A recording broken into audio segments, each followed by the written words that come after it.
What's up? What's up? What's up? What's up? What is going on, everybody? What's going on? What's going on? We are alive again with another episode of the Blerd AF. I am your man, Dre Mac. I am waiting for Illuminati to come in. But we are going to talk about, excuse me, the trailer. Nah, chill. No. I'd rather beef with a referee than beef with you, big dog. But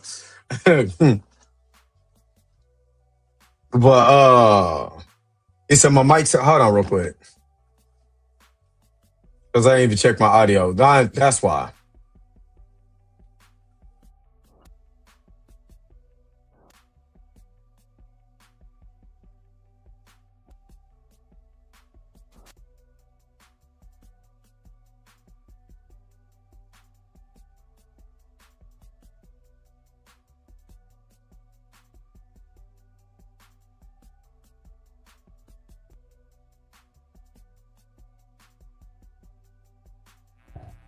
What is going on? It's just I'm trying to tell you, I don't know who I pissed off. I don't know who I pissed off. But if it ain't one thing, it's something. But yeah, wait for Illuminati to come in. But I am about to go ahead and get the show started. Let's go ahead. Where the intro went? Let's go. What does this button do?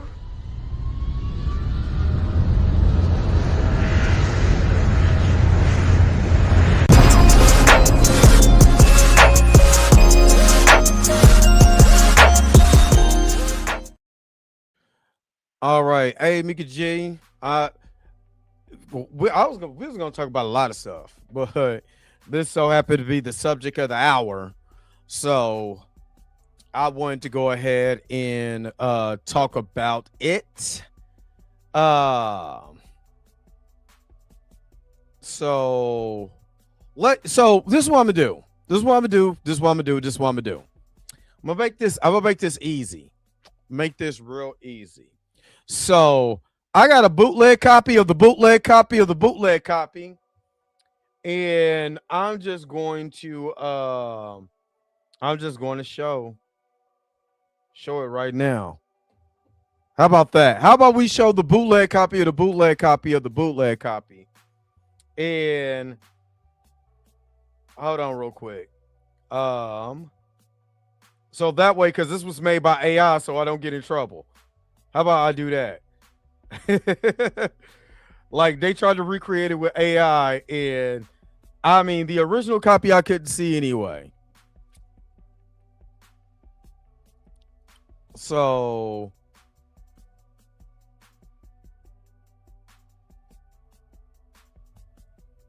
let me see. Blue is in here. Blue, I'm glad Blue coming in. Blue is coming in. So I'm gonna let him get set up. And hold on. There we go. Let's swap this around. Let's swap this around.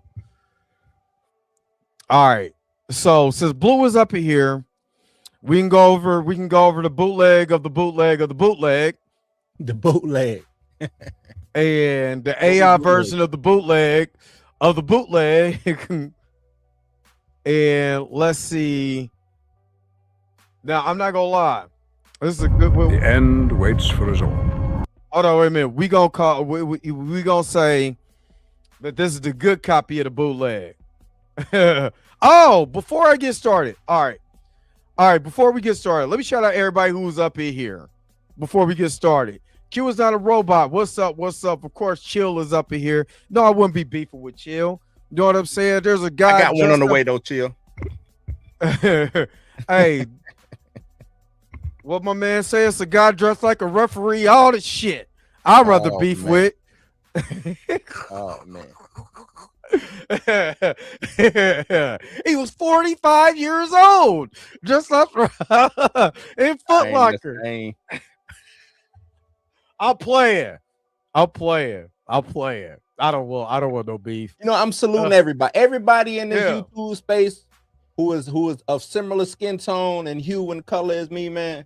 Going into this new year, I wish y'all nothing but health and prosperity, man. We ain't got to kick it, but I want to see y'all do good. Whether you got on stripes, whether you got on, whether you got a high top fade, it don't matter. It don't matter. Do you? Hey, you know what? I'm with that, but I'm still with the beef, son. You come to me, I'm coming to you. I don't care. You come around, you about that butter biscuit business. I'm beefing. I'm just going straight at your neck now. I don't care. I hear you. I'm going. You know, you come in that mug, talking about, yeah, you know what I'm saying? All of that. I'm coming for your neck. Coming you know what I'm saying? You know, we got this going on, baby. Yeah. I'm coming at your neck. All right, I'm playing. I'm playing. What's up, Xavier Phoenix? It'd be funny if he came around with the high top fade and the ref outfit on. Oh, man. I'm with it. I'm most definitely with it. Nah. I was talking about two separate guys, but man, they just a fusion. You put them together. I'm playing. We playing. Nah, I'm joking. I'm joking because I don't want nobody come to me and be like, "Oh, you're corny." I'm just joking. That was a a long time ago. We in some new we in some new shit. You know what I'm saying? But I'm still with the beef though. I'm still with the beef. Xavier Phoenix, what's up? What's up? I'm like Birdman. I'm with the beef. Birdman beefing. Why can't I? No, I'm just playing. Let me see. I know Mika. We good, Mika G. You ain't got it. You good. What is this? Filmoglia. Filmoglia. I was trying to read it. I was trying to get my mic out the way, but he said it wasn't worth the wait. He said ain't nobody trying to see all that. Alenia, what's up? I am sub. That's what's up. Caroline, what's up? Good afternoon. Good afternoon. Chill said it was decent. The teaser was decent. That's been the most talk. Maverick 77 said Bo DeMayo got some words for everybody who got words for. He beefing. He talking about anybody beefing. It's Bo. I don't know if Dre trying to get in the Bo tonight, but y'all come check me out tomorrow. Pause. Y'all know me. Pause. Yeah. Pause. Slow down. Yeah. But, whoa. yeah. I'm gonna tackle that topic tomorrow, man. Tackle that topic. Yeah, I seen Bo was like, "Go F yourself" and all of that to people. I'm like, "Oh, Bo kicking it in for the 2000." Even though I know 6. What's 6 at this? Is 6 in here? I know 6 for me. Yeah, I know he in here somewhere lurking. What's up, Nova Dragon? What's up? I'm just joking. I'm just joking with people. I'm wearing navy blue. We just joking with people now. We just joking. I don't care nothing about none of that. This is jokes. It ain't nothing serious. It ain't never gonna be nothing serious. You ain't gotta worry about none of that. You gotta worry about none of that. The culture media. What's up? Let me see. Look at six right there. Where you at? Right there. Johnny Rastafari. What's up? Creisha's up here. What's going on, Creisha? Oh man. Let me see. Is it Enrico? I man, I don't know. But Mr. Icon. Mr. Icon. Oh, Mr. Icon. Boy, it's a lot. It's too pushed together. Icon Reese. And I probably need some glasses. That's what it is. I probably need to go get my glasses back. Happy New Year. Happy New Year. Blessings. Yeah, Happy New Year, brothers. Happy New Year. Collector's Reign. Who beefing? You know what I'm saying? Not me. Not I set to fly. No beef. Not me said to be. Oh man, the Better Biscuit Bureau. Oh wow, not the Better Biscuit. Oh, Fire Dies, what's up? That's why I like that though. I like that. Free Spirit, what's up? It's in my skin, said machine. Nah. No, we ain't beef with nobody. We joke it. It's fun. It's just jokes. Yeah, I'm not. Nobody shouldn't pause. Pause. Oh man. He said, "You know I don't lurk." He said, "You know I don't lurk. I'm here. I'm still here. I'm still strong." Still Marley strong. Marr, what's up? I gotta take a picture because the way I got Marley Marr book set up, he gonna be like, "That's dope." I got his book set up on my shelf with all the rest of the books that I consider my premium books that I read. Yeah, my man Marley Marr got that book up there. That's what's up. That's what's up. All right, let's do it. Let me play this trailer. Let me play this bootleg of the bootleg. Bootleg of the bootleg. And this is the AI version of the bootleg teaser. So let's go. That's certain. But this time, it's closer than it's ever been. That's not even the right voice because it's supposed to be Magneto's voice, and that's Professor Xavier. So I know I ain't gonna get in trouble for this. You can feel it in the silence, Wheels. the air. The question was never about the end itself. The question is, who remains when? Hey, This is wild. hey, that don't even This look is wild. right. Salute That to don't Bo. even- Salute to Bo. This is Most definitely. Everything fades. Who you chose to be. Somebody really fan made this. yeah, they did. That is, They put time and effort in on this. they put time and effort in this one. They put time and effort. I like Tom Murray because I found them on X. So that's why I say I know I ain't gonna get in trouble because it's straight AI, but it is close to the actual trailer, just with the wrong people talking. And yeah, even the old That X-Men wasn't even thing. the words, though, was it? That wasn't even the proper words. Kinda, but I got the. Did you see the trailer? I sent you the trailer in the I don't group watch it a chat. couple times. Yeah. So no, it's kinda and then kinda really off. Yeah, it's touching his hand like they miss each other. Like that was wild. But nah, why when they touch hands, you said salute to Bo? What does that mean? You know, Bo had Magneto up here. You know, No man, I can't even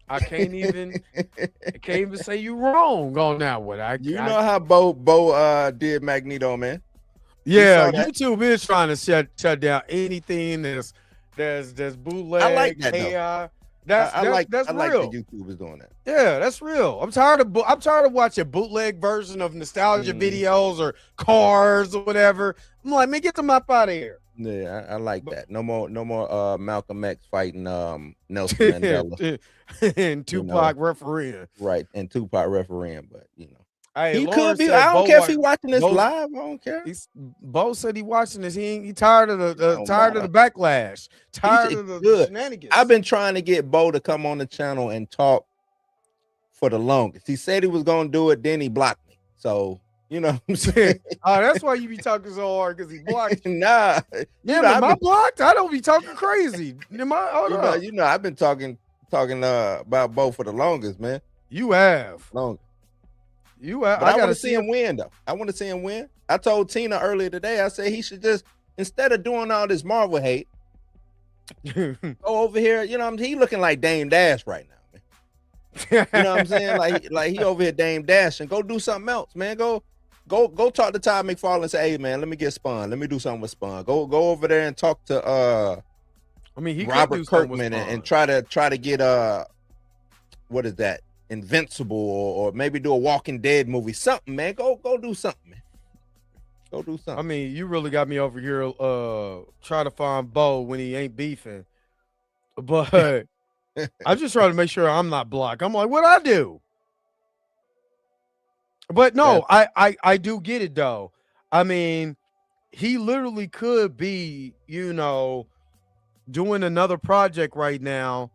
Like, there's only so much that I could talk where I'd be like, man, I'm off of that. Because I don't even care. But he's obviously he's a different dude. Yeah, I'm just, what I'm saying, whether he's in the right or not, you know what I'm saying? I think it's just time to move on. You know what I'm saying? I just think it's time to move on, man, and go do something else. Because at the end of the day, you know what I'm saying, revenge is best served cold. Go do something and throw it up in their face. Look, you couldn't hold me down. You can stop me. I'm over here winning, doing this. You know what I'm saying? But him concentrating on Marvel, like, that's the only thing he can do. You know what I'm saying? Like, we passed it, man. We passed it. And now he trying to act like he put Cyclops on. You know what I'm saying? Like, oh, I put Cyclops. You know what I'm saying? Who's the one who put Cyclops? Not you, Bo. People been rocking with Cyclops. I mean, we forget that the original creators of X-Men wasn't making Cyclops dope in the first place. So I'm talking about in the books lately. Oh yeah. Cyclops has been the man. You know what I'm saying? Remember when he went, I mean, it started when he went bad. You know what I'm saying? Mm-hmm. Where he was like, man, I ain't trying to listen to what you talking about. It's our side with more Magneto. So yeah.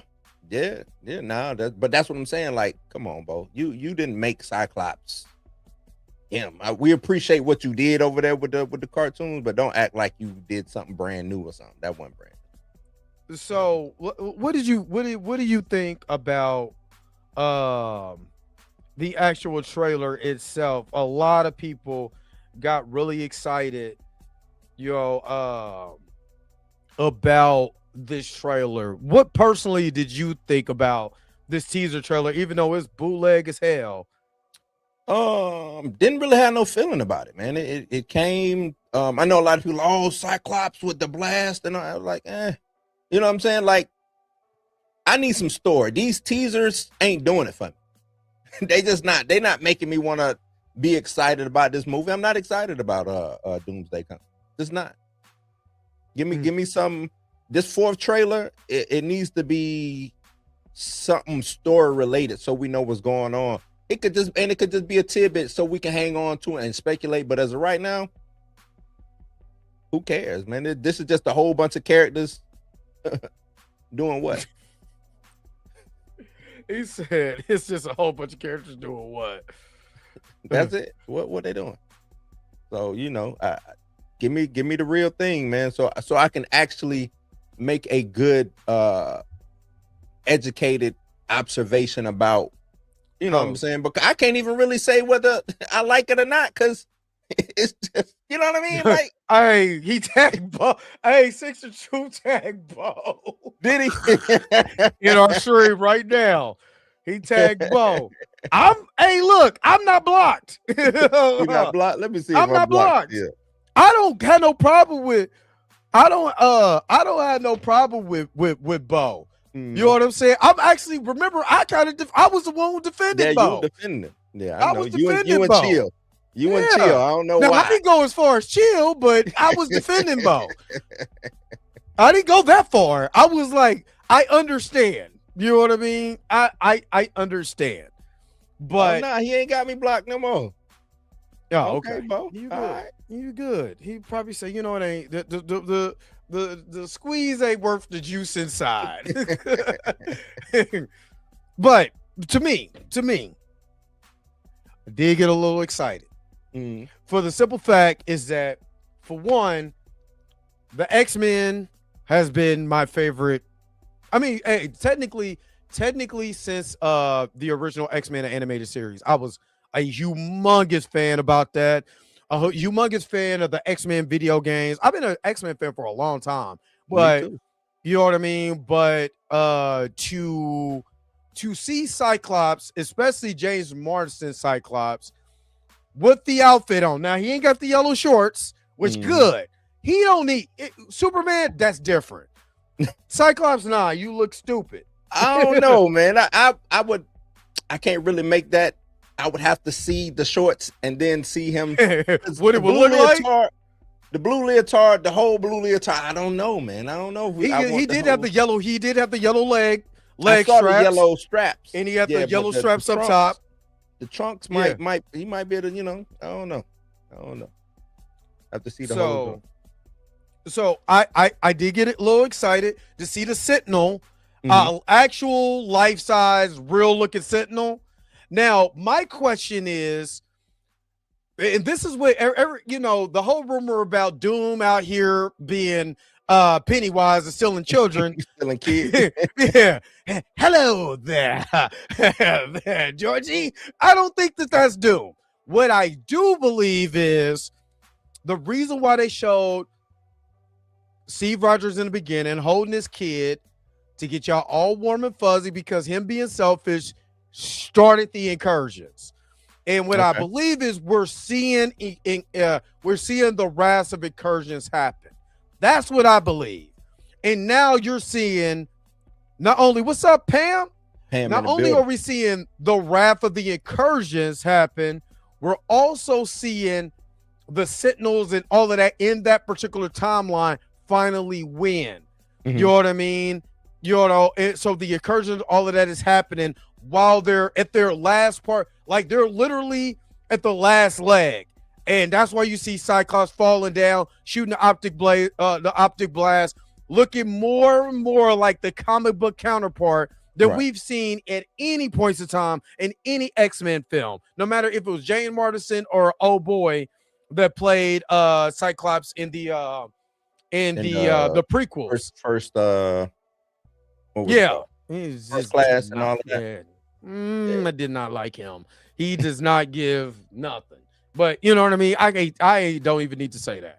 You know what I'm saying? But yeah. So I like the little bit that I saw, because I can't help. That's this nostalgia bait. Whatever. The X-Men fan in me, yeah, I got excited. It's crazy.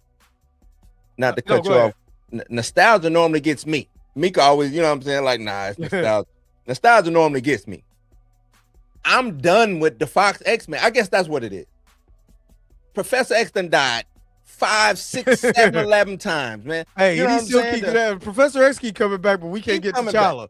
Right. The X-Mansion have been destroyed more times than I can count on. You know what I'm saying? Like, I'm just so tired of trying to rehash, and I know it's for so we can get Secret Wars and all of that. I get it, but I just think for me, and it just seems a little too late to kind of do all of this, especially how you're just trying to throw it at us. You know what I'm saying? No build up, no work up towards it, and I just don't feel it. The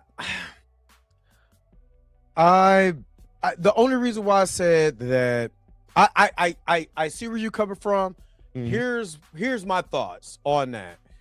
I seen the X-Men in that Fox universe go from some of the highest of heights with like Days of Future Past is my favorite X-Men story that they've made. That was a dope one. That was yeah. A good one. I even though, again, I would love for Marvel to be able to redo that, but it was done, so to me it was done real well.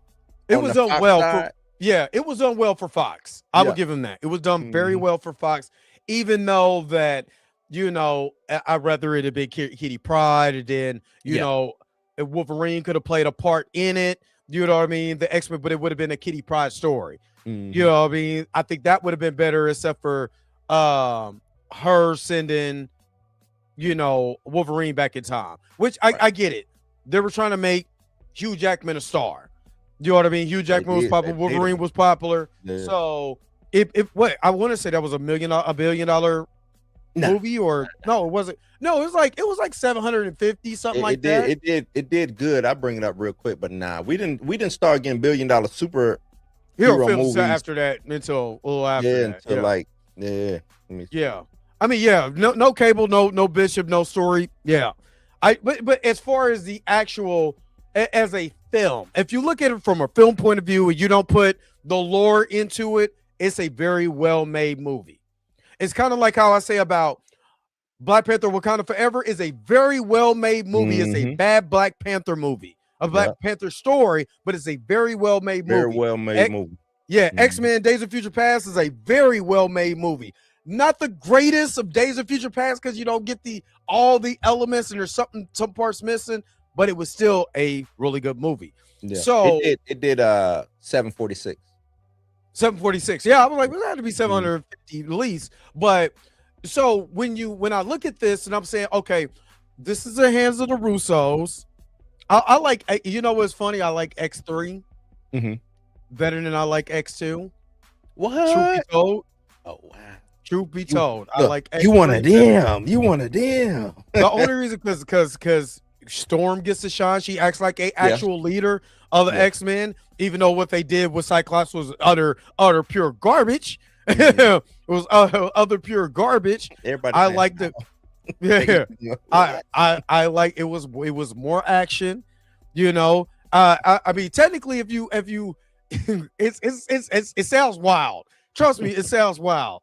But there's parts of that movie I utterly enjoy. I utterly enjoy. You know what I'm saying? Yeah, none of them are good X-Men stories. They're pretty good films. They're not good X-Men stories. They're not.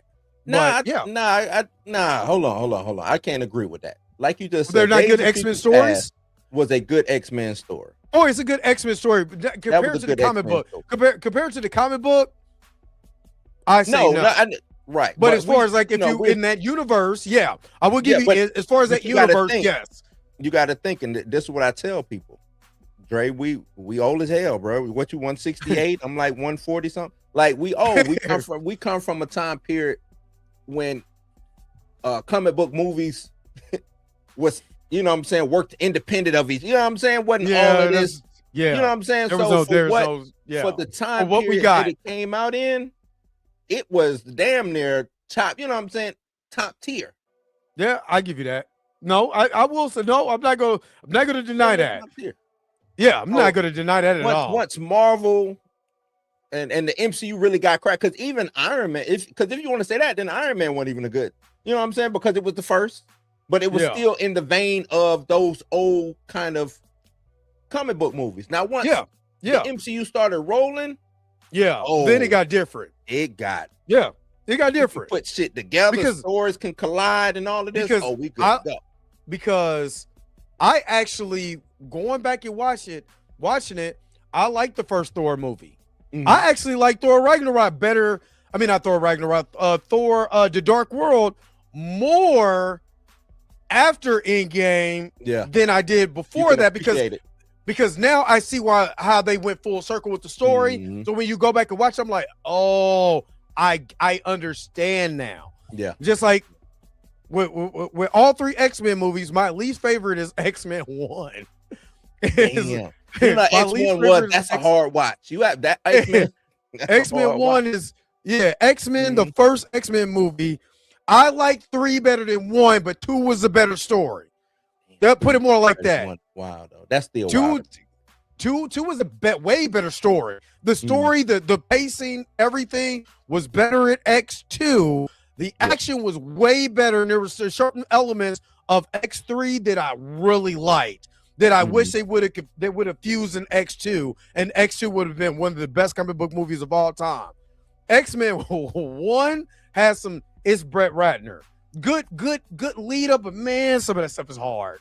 It's a hard. When you go back to watch it, it's a hard watch. I remember I like it, but I'm like, I went to the movies to see it too. You know what I'm saying? It was that came out. I think Matrix was that the same year Matrix. The year after Matrix was 99. It was 2000. So Matrix was 99. 99. Yeah, and they tried to. I'm just saying you know. So yes, did I? Wow. Not maybe because I'm gay. Gay ain't got shit to do with it. You know what, Tina? Didn't put Tina in timeout for that one. Gay ain't got shit to do with that. Gay ain't got nothing to do with that. Don't use gay don't for use that. Gay now, Tina. Don't use gay for that. Just say you think it's the greatest comic book movie of all time. Ain't no, hey, look, Tina, I'm gonna tell you this. That's not it's not like a bad take. X2 is a no, great movie. X2 is good. No, I'm not. Yeah. Okay. The reason why I say that I like X3, there's a certain level of they're trying to be super serious with this and it don't work, but is funny to me. Is almost like how I feel about Street Fighter. There's certain elements of Street Fighter that are terrible, but I like it. I just like it. You know what I mean? So when I pop on X3 and Storm is doing the twisty turnaround move, you know what I'm saying? And there's certain, I like it. Yeah. I like it. So Iceman had to come out to, no, Tina, what movie did you watch? You watched the wrong movie. Not they kicked him out. Not they kicked him out. And yeah, Leech did not look like Leech. Over there, he's a bald white dude when Leech is supposed to be one of the ugliest creatures on the planet or whatever. Yeah. But that's the thing. I don't think they wanted to go super into comic booky world. And that's what kind of hurts. Back then you couldn't. Think about it. They had the black leather suits on because of everybody was on some Matrix types. You know what I'm about saying? To say, did they have the black leather suits in X3? Yeah. Yeah, they did. They did. Yeah, they still had the black leather suits. They didn't try to go towards more comic book accurate up until Days of Future Past. Tina, we know that it was an algorithm about being gay. Bryan Singer was gay. He was like, could you not try to be a mutant? Oh yeah, Mom, I can stop pouring ice in people's cups. That's what I can stop doing. Stupid. But yeah, no. So again, I like X-Men. Like I said, I like X3 better because it's sillier. It's certain elements. There's certain elements is just silly, and I like it. And I like it. X-Men 2, it's a very good story. Days of Future Past is my favorite one. Somebody put X-Men Wolverine's origin. I want you to slap yourself with the tape version of that movie. Just take the tape and hit yourself in the face with it. That movie sucks. What they did to Deadpool, all of that is the worst X-Men film of all time. You know, I think blank, because period. They had to come out with it because it dropped on bootleg without all the special effects. It did. And I had that joke. I don't think it was a finished movie. I do not think that movie was finished. I'm talking about when it came out, when it properly came out. When it finally came out. Yeah, I don't think it was finished. I think they just did it. They was like shit because if I remember, that was like one of the biggest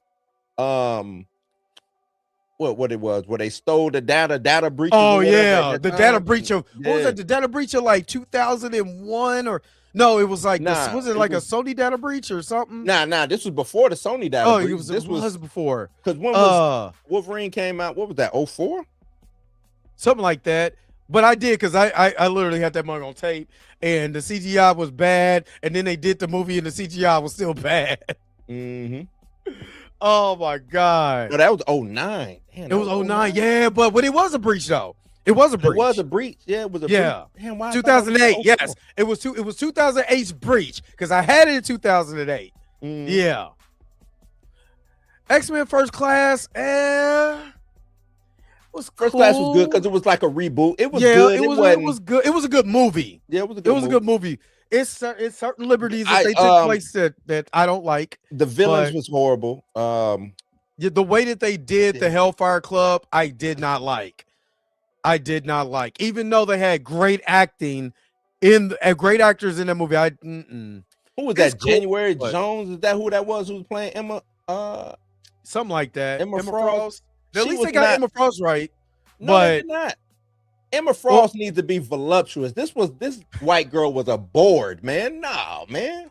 Now you starting to sound like the dudes who be like these cartoon characters are not sexy enough. Nah. But that's the whole thing about Emma. Her whole thing is sexiness. It's sex, yeah. So you so Power Girl should have played what's her name for Drake. If they do a Power Girl and she is if she is breast inept, I should say. You can't I don't think Jimmy Gunn will let that happen. He put White Rabbit in there, and they talked about her. They talked about her knuckle. They did. They did. But I'm just saying, think about it. If they did that, what would you say? You'd be like, come on, man. I'm like, man, if you don't cut the shit out. You'd be like, yeah, Power Girl is Sydney Sweeney. She most definitely would be Power Girl in DC. Most definitely be Power Girl in DC. But no, I get it. It's I liked it because it's watchable. Mm-hmm. But it's certain. I don't know, especially going back. I guess because I went back, especially at that time, is where I really, because I was hanging with my brother a lot, and I really started getting back into comics. And I was really reading X-Force and New Mutants and old X-Men. So the Chris Claremont 80s X-Men. And I was watching this and like, I need my Professor X to be an asshole to you know what I mean? Yeah. I mean he kind of was, but there was just certain liberties that it was cool. I'll say the Wolverine is better. The Wolverine was better than X-Men First Class to me. I like, and that movie was good Wolverine. All the way to the end. All the way till they got to Silver Samurai. Yeah. That Silver Samurai was that Silver Samurai did not. And it was so easy. They should have got the dude who played what it was. Was that the father? The one who played the Scorpion? father, to be Silver Samurai. He should have been Silver Samurai. He should have been. I mean, they made the universe made it up and made him Scorpion, so it's still cool. But yeah, he should have been Silver Samurai. What's up, Robert D? What up? What up? But yeah, so yeah, but the one I would say the only movie right now that the only Fox X-Men movie that it's two of them, and that's the Dark Phoenix remake. There's certain elements of that movie that are really good, and there's other elements that are utterly horribly garbage. That movie was 5 minutes long. It utterly horrible. Soon as I seen that they made Storm pour ice in Cyclops cup, I was done. I was done after that. I was done. There's some excellent fight scenes, but it was.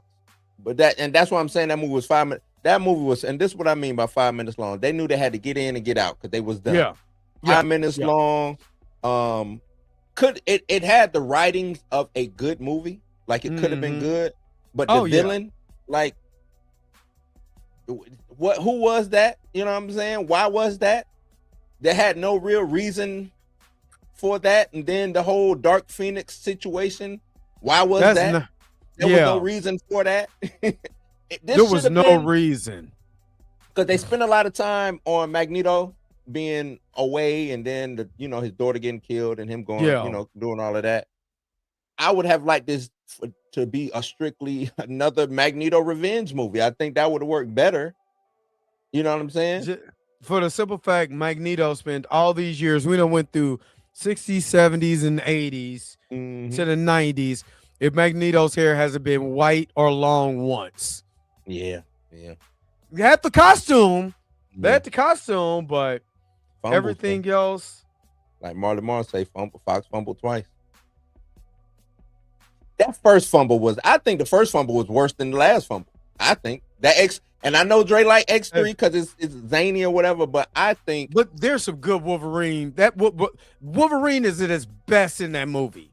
That's why I really like it in X3, because the emotion that he's having with Jean and all of that, and then how Magneto manipulated her to be a part of the Professor X went out. He basically do it, Jean. Like what are we talking? Do it. I'm about to hop into this next body, baby. Go ahead and kill me. I got another body waiting on me. Oh man, nobody's thinking about Oscar Isaac as Apocalypse. That was garbage. That's the other one that I completely hate. I hate that movie. Yeah, I'm not lying. That really pissed me off. Being the Apocalypse fan that I am. X3 is better than Dark Phoenix. X-Men 3 is better than Dark Phoenix. I'm just talking about the Phoenix. I ain't talking about the movie. I'm talking about with the Phoenix Force. Famke Jensen as Phoenix, and Yeah.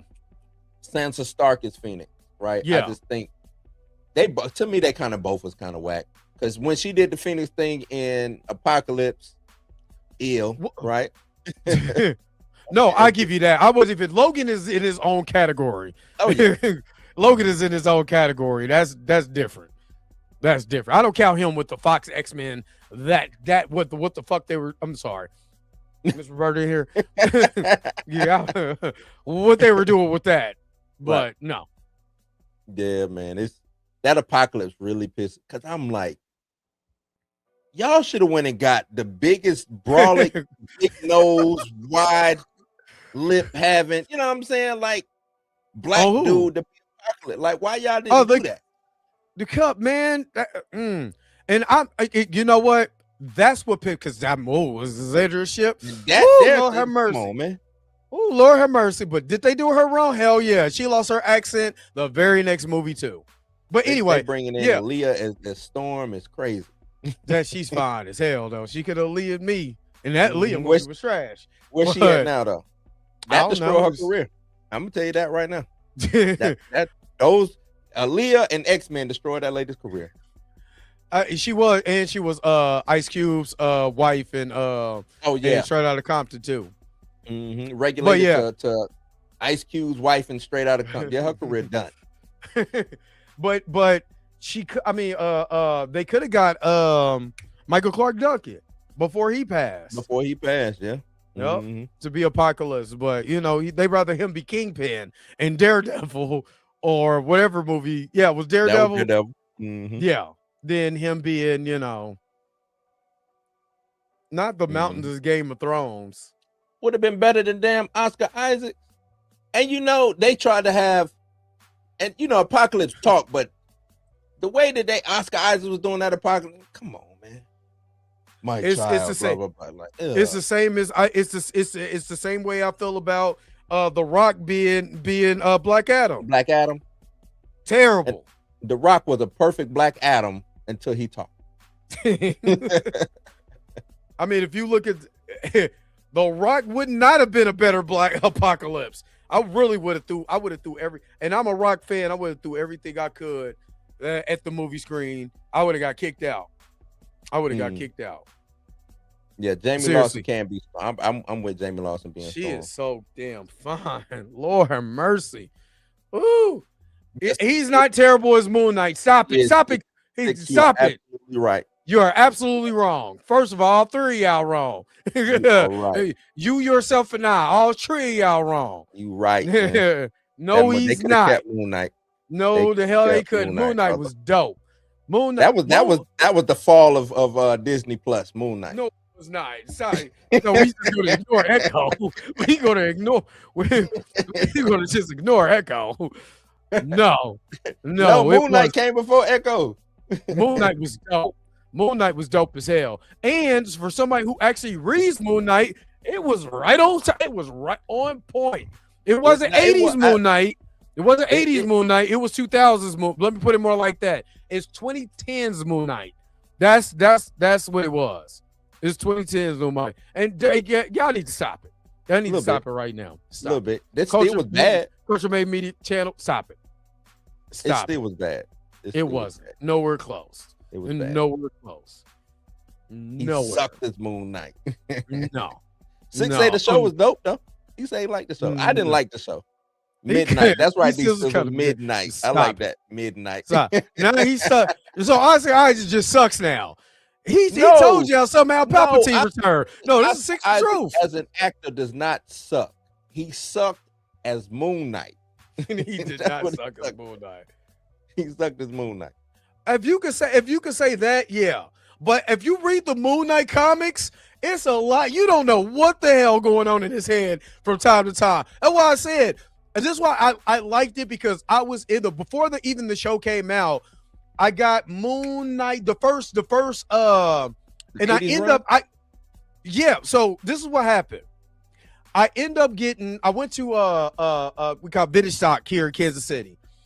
They had where you could buy a bundle for $10, right? A bundle of comics for like $10. or whatever. And it was like more, it was like 30, but it had 10 comics that was you're more likely to get a really nice comic out of it. Yeah. I got a Moon Knight, the first introduction of the Spectre in that mug. You got it was a special, wasn't it? It was a special. It was special. Yeah, and that comic alone was like $150 when I looked it up on and it was like right in the middle. And it had like Cable's comic when the Hope storyline, all of that. It was a bunch of like dope comics in there. A bunch of them in there. Oh my god! Oh, it was like one of the dopest. It was like, huh? Hey, let me pause you for a second. I would love the Hope story because that was Cable on the run from Bishop. Yeah, it was Hope. Yeah, it's dope. That's a dope storyline. So what I did was I picked up this was my first Moon Knight comic, right? And I was like, oh my god, this mug is like worth $150. I got it in a bundle. It was 15. Bundle for $15. I'm like, damn, somebody don't know shit. So I started reading it. I'm like, this is kind of interesting. So I started reading the later runs with Mr. Knight, you know what I'm saying? All of that. The whole night when he became Mark Spector or something like that. Yeah, so I started reading all of these coming like, damn, I like this. Moon Knight kind of dope. Not a lot of action, a lot more of you're trying to figure out what mind is he in. So when I seen the show, I'm like, if we're talking about comic book accuracy, they got it. You might not like it, but if you go back and read that 22, I think it's a 20. I got to give him the props on that. Yeah, no, I give props on the different, him doing that different. But what was the action with these different iterations? There was not a lot of action. You know what I'm saying? Like, he always knock himself out or something like that, and then he'll wake up and people be dead. Like, nah, let me see him kill people. You know what I'm saying? Like, yeah, it was. But technically, there a lot of his comics. There's not a lot of action in a lot of his comics because they're really a lot of the comics that I was reading was live story driven. More than it was 80s, the early 80s, The matter of fact, I got Moon Knight with T'Challa. Oh my god, it's nasty. Oh my god, it's now. I'm like, damn. Moon Knight T'Challa over there beating. I'm talking about boots to ass. That's 80s, man. 80s was it was like a 90s. It was like a 90s 2000 run. I'm reading. I'm like, oh my god, they're going at it. So yeah, I do agree. I can't agree with you, but I liked it. But I mean, no, I'm getting to the point where I'm glad people are liking certain things. I say my thing, and I want everybody to be happy with whatever you got. Some stuff though is just don't go. You know what I'm saying? That just ain't good. But certain if you like She-Hulk, if you like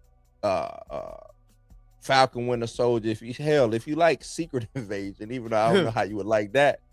Like it, enjoy it. You know what I'm saying? Have a good time with it, man. But which I get that, but trust me, a lot of that comic run that they took, a lot of the comic run that they used to make that's how the comic was. You didn't know what the hell was going on. Yeah. Like until the end. It literally until the end, you didn't know what because now he put belt to ass though. Recent runs, he put belt to ass. He really get down, and it's real gore. Oh yeah. But I get it, and that's why I wanted them to do a Moon Knight season 2, and really up the Marvel Knights line. What I've seen, and that's what I feel like. Especially if you're going to introduce Fox X-Men, you got to do X-Force. You could do Excalibur. You could do X Factor. If you really want to branch this out, you're going to have some of them under a Marvel Knights banner so you could do them right. I need your boy Deadpool to just really go in and do a proper X-Force. You know what I'm saying? Whether Deadpool is a part of it or not, give us a proper X-Force movie. You know what I'm saying? Yeah. And I just watched Deadpool 2 the other night too. Yeah, Deadpool 2 is good. I like Deadpool 2. But you know what I'm saying? I think he can come in, write it, direct it, or produce it or whatever.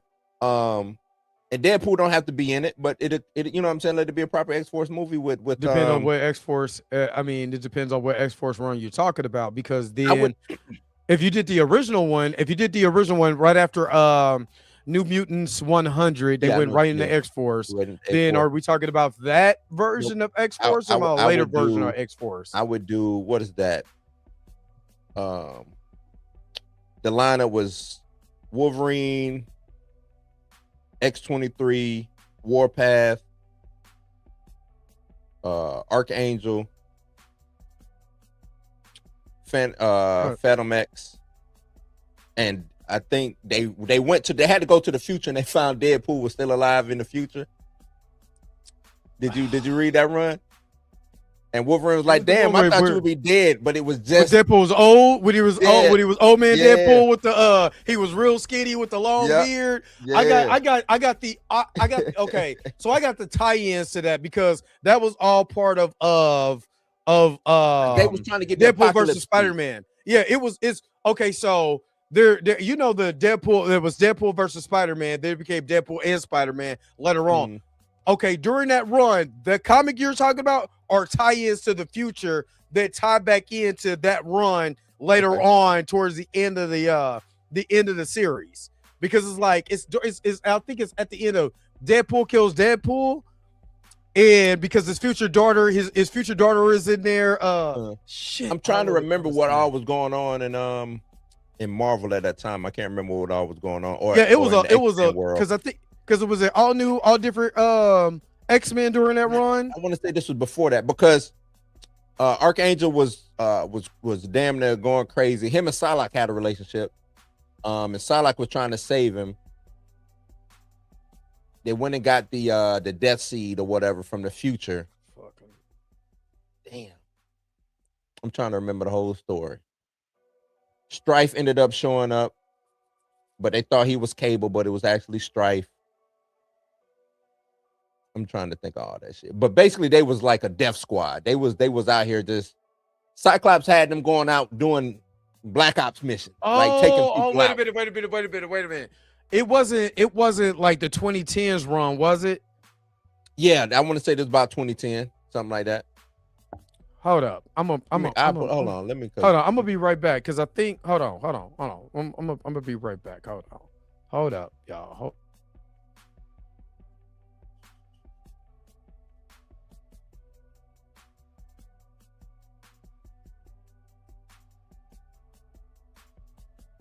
Let me see if I can find that run. What run was that?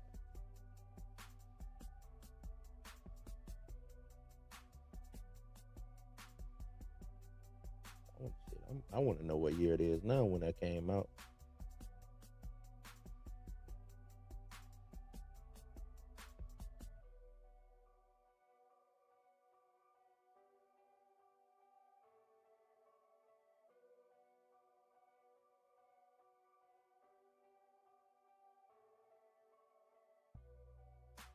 That was 07.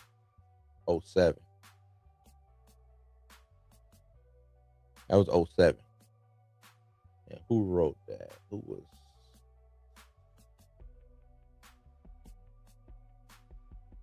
Was that doing a Mutant Messiah? I want to say that might have been doing Mutant Messiah when Hope and all of that was born.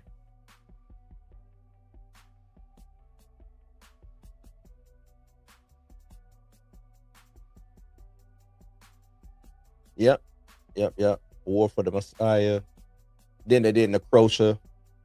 Okay, Return. Okay, yep. That was that run right there. And then the Apocalypse run. That's the run I'm talking about, though. So, yeah. Nah, he probably want to go look for a comic. Talking about Dre want to go drop a deuce. Rick Remender. That's right. Yep. Mm-hmm. Yep. Say, who should have played Black Adam? Nah, The Rock did a good job as Black Adam. It's just him talk. He was The Rock as Black Adam, and I think that's what a lot of people like. What you know what I'm saying? Like he was The Rock as Black Adam, but he was a dope ass Black Adam. You know what I'm saying? I wish there was a way for them to bring him back. I thought he played I thought he did good for Black Adam. He just needed, since he had so much creative control of that movie. Somebody else shouldn't have been able to tell Rock what to do and what not to do. And I think that's what the issue was. Nobody was really giving good direction to The Rock, and he was just being The Rock as Black Adam. Look forward to how they going to do Secret Wars. That got to be at least a 3-hour film. Yeah, Secret Wars. It'll be a 3-hour film. What you got there, man? Pull list. Got a short box. That's your short box. That's all. This is the majority of these are all Deadpool comics in that box, just in that box. So, I found a run, though. Shit! I was more so talking about it was after Necrosha. It was so this would have been like 07. Oh, this was 07 because this would have been like around 07. Probably going into like I want to say it probably ended like 2010 or something like that. But if I remember correctly, that run, it was a long run and they just kept switching writers or whatever. Because like I said, so I have a Deadpool collection that goes in that basically goes into his first appearance, New Mutants, all of that, and all the way to X-Force. So that's what, and I was trying to find the particular ones out of this because well, they get kind of random, but I'll just give you an example. Just like how that Immortal Hulk is in here and I didn't even know it was in here. Yeah. Why is Immortal Hulk number 19 in here? Immortal Hulk was a good run. Yeah, Immortal Hulk is damn fantastic. You know, it's a newer X-Force. But you said it was okay. This is the Percy Brown run of X-Force. Because this was X-Force number 19. I don't know if you can see that. You too current. I'm too ahead. Yeah, I'm too current. That looked like Krakoa run. Is that a Krakoa run? I think so. Like I literally, like I said, I mean, I got some Secret Empire in here, which Empire. So I already know E-Man came out and was like, that's not the real Captain America. That's not Steve Rogers. It's Hydra Cap. They're not gonna do that. Is that what he said? He said that was Hydra Cap. I doubt that's for all of y'all to be hating, you know what I'm saying? For y'all, like when I tell you I could pull them, I pull them. And I don't mean the hose. Yeah, D Stizzle, he wanted to go and kill Baby Apocalypse. That was a dope run, man. I really enjoyed that run. You talking about which runs? Run. The X-Force run? Yeah. Like I know. Hold up. Hold on. What is this? This is New Mutants. That's the 80s New Mutants? Oh yeah. This is what I'm about to show you. That's why I said which X-Force run are we talking? I'm about to take all of these out because I gotta build this bookshelf and put all these comics in the bookshelf. But the 90s X-Force was a dope run too. Who was this is some of my this is some of my favorite stories too, right here. From that's X-Men, that's New Mutants 95 all the way to 96, 97. And that's in there. Yeah. All the way to my man. I'm gonna know with the Vegeta slick back was always wild. Hey, and I wouldn't even heard. I know that was copycat. That was copycat. Like, give me that slick back.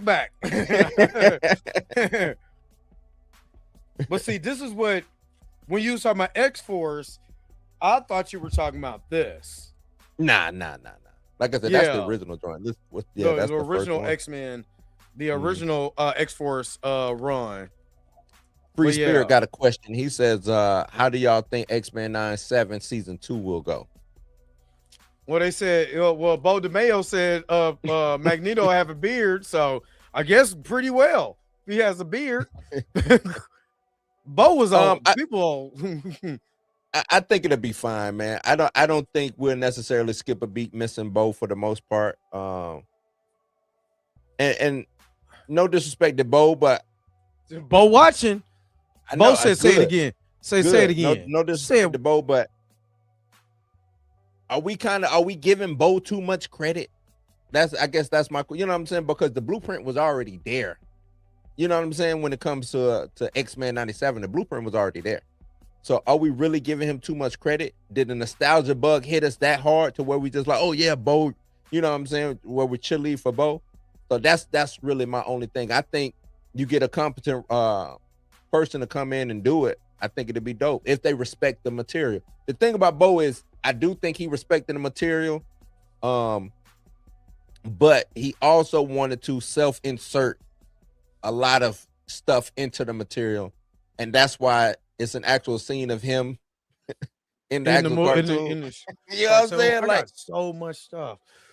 But yeah. That's how you know a writer is doing is really self-inserting stuff. When they make a character and it's them in the you know what I'm saying, whatever it is you be like, all right, bro.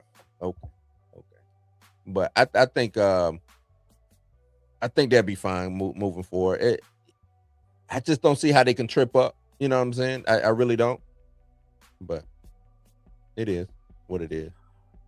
I'm not gonna say that it's just gonna fall off the face of the planet because Bo's not there. I'm gonna give Bo his props as far as like, you know, trying to highlight certain themes and certain elements in there that another director might insert his own feelings. Yeah. So I'm afraid that the tone might switch, or there might be, you know, the emotional elements might switch, because there is emotional beats that X-Men 97 had that I got to give Bo his props on. Especially what he did with Gambit. That was dope. Yeah. And Tina, you're right. Creators do self-inserting is not bad. Let me back up. You self-inserting things is not bad. What's bad is when you actually put yourself into the material. That's what's bad. Like all creators, all writers Tina take gonna beat you up. I know she riding. I know. There's nothing wrong with self-inserting. She got Bo on three-way on speed dial right now. Bo made the gayest X-Men that we gonna see probably. You know what I'm saying? I'm not. Hey, I got it. I cannot deny what you just said. He made the gayest. X-Men 97 is pretty gay. It's pretty gay, and that's the self-insert. And ain't nothing. You know what I'm saying? I'm not saying that it was bad, but you got to be careful.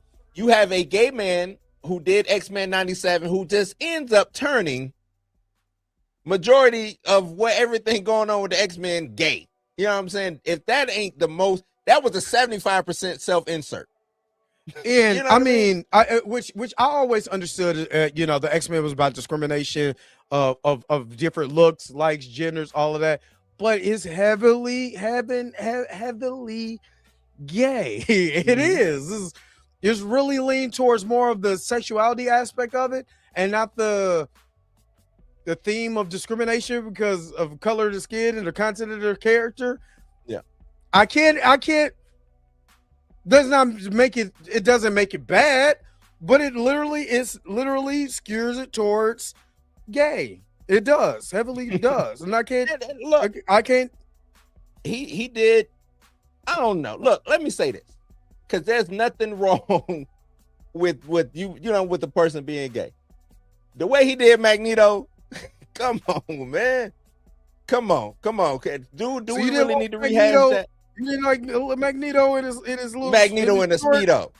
You know what I'm Magneto. And what get me, since we back on the Bo conversation. Bo gonna beat your ass. What get me is, then Bo comes out and said that they was discriminating on him.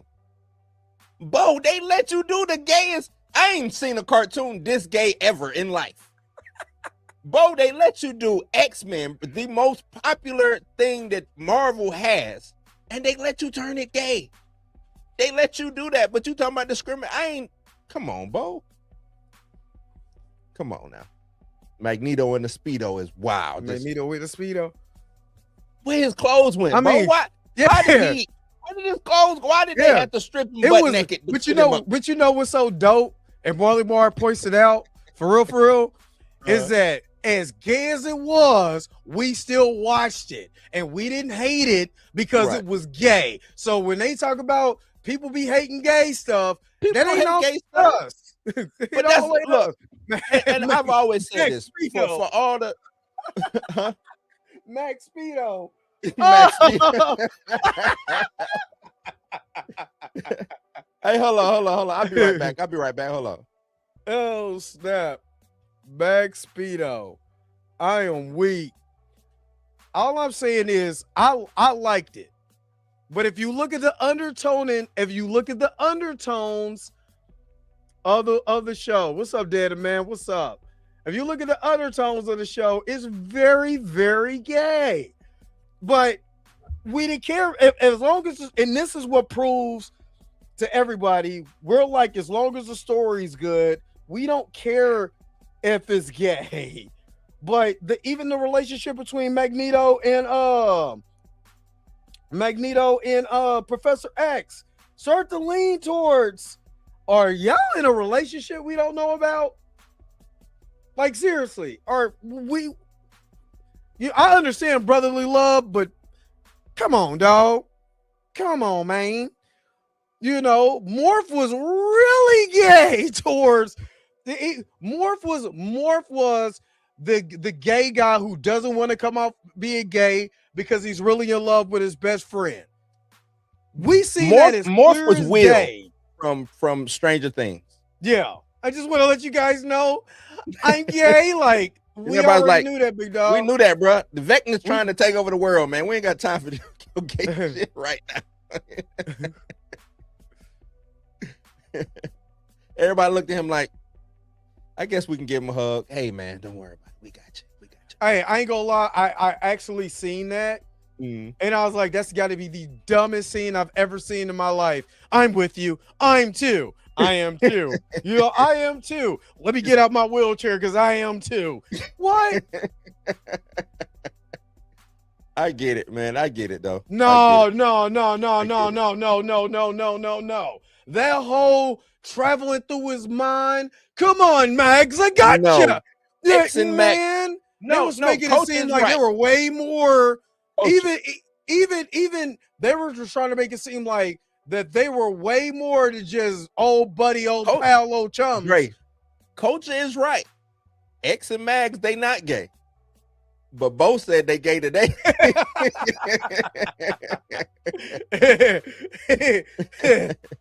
Both said they gay today. He said, guys, before we all die, I'm gay. Like, we come already on, knew that.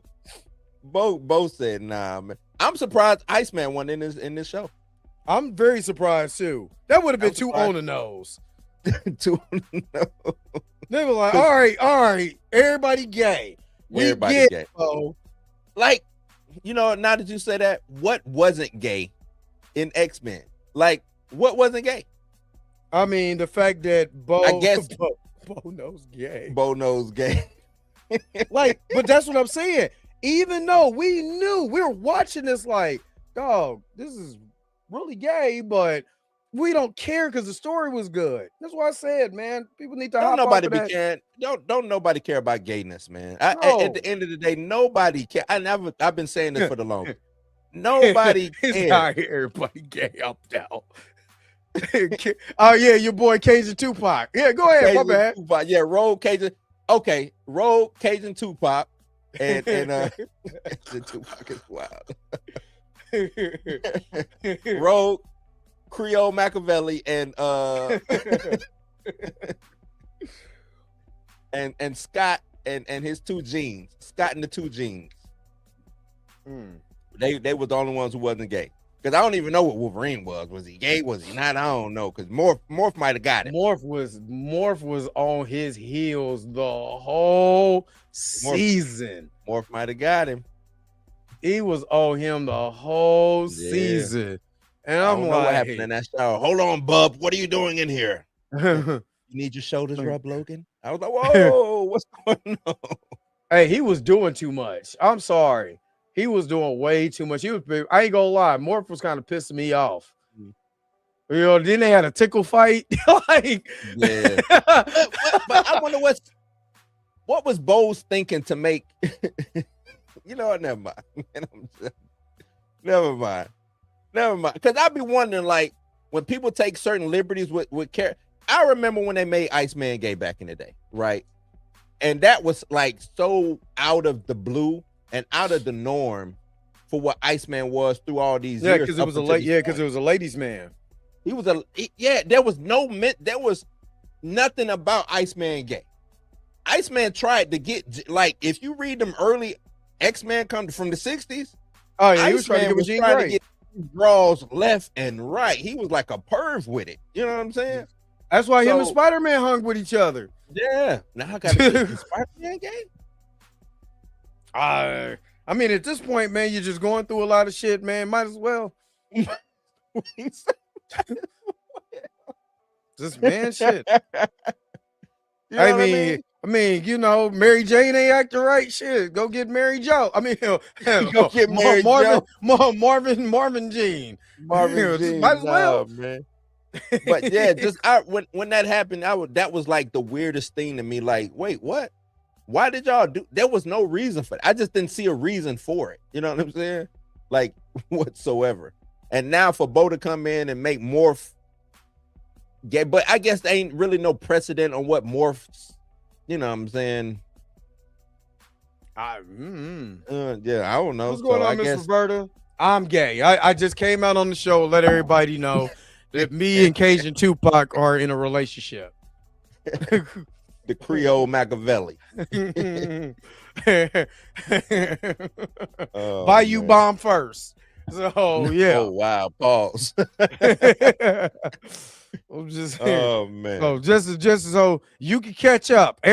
Everybody's gay now. Yeah. So yeah. That's the only thing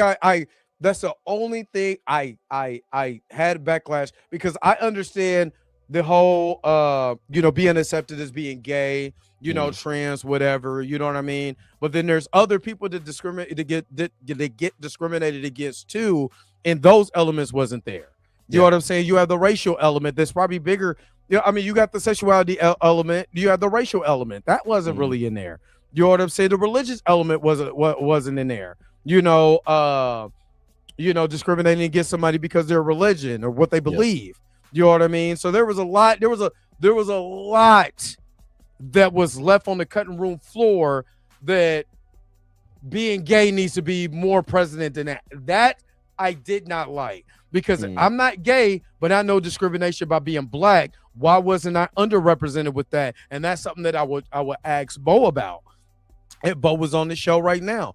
Bo don't like to answer questions like that, because he's been pressed about things like that, and it's always a different answer every time he's asked about it. You know what I'm saying? Yeah, so, but see, that's the racial. That's a portion that is one moment that lasted all of 5 minutes, where we had 8 episodes. Tina, what racial element? I'm just gonna give her. I'm gonna give her that. Let's give her that. That's one moment that lasted about the 5 elements. About the elements. What about the rest of the episode? Because the more that they lean to, you can say the racial element is them being mutants. Okay, that's fine. How much did they play into that compared to the old show?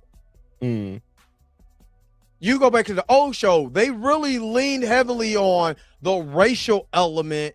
They leaned on the spirituality element, especially with Nightcrawler.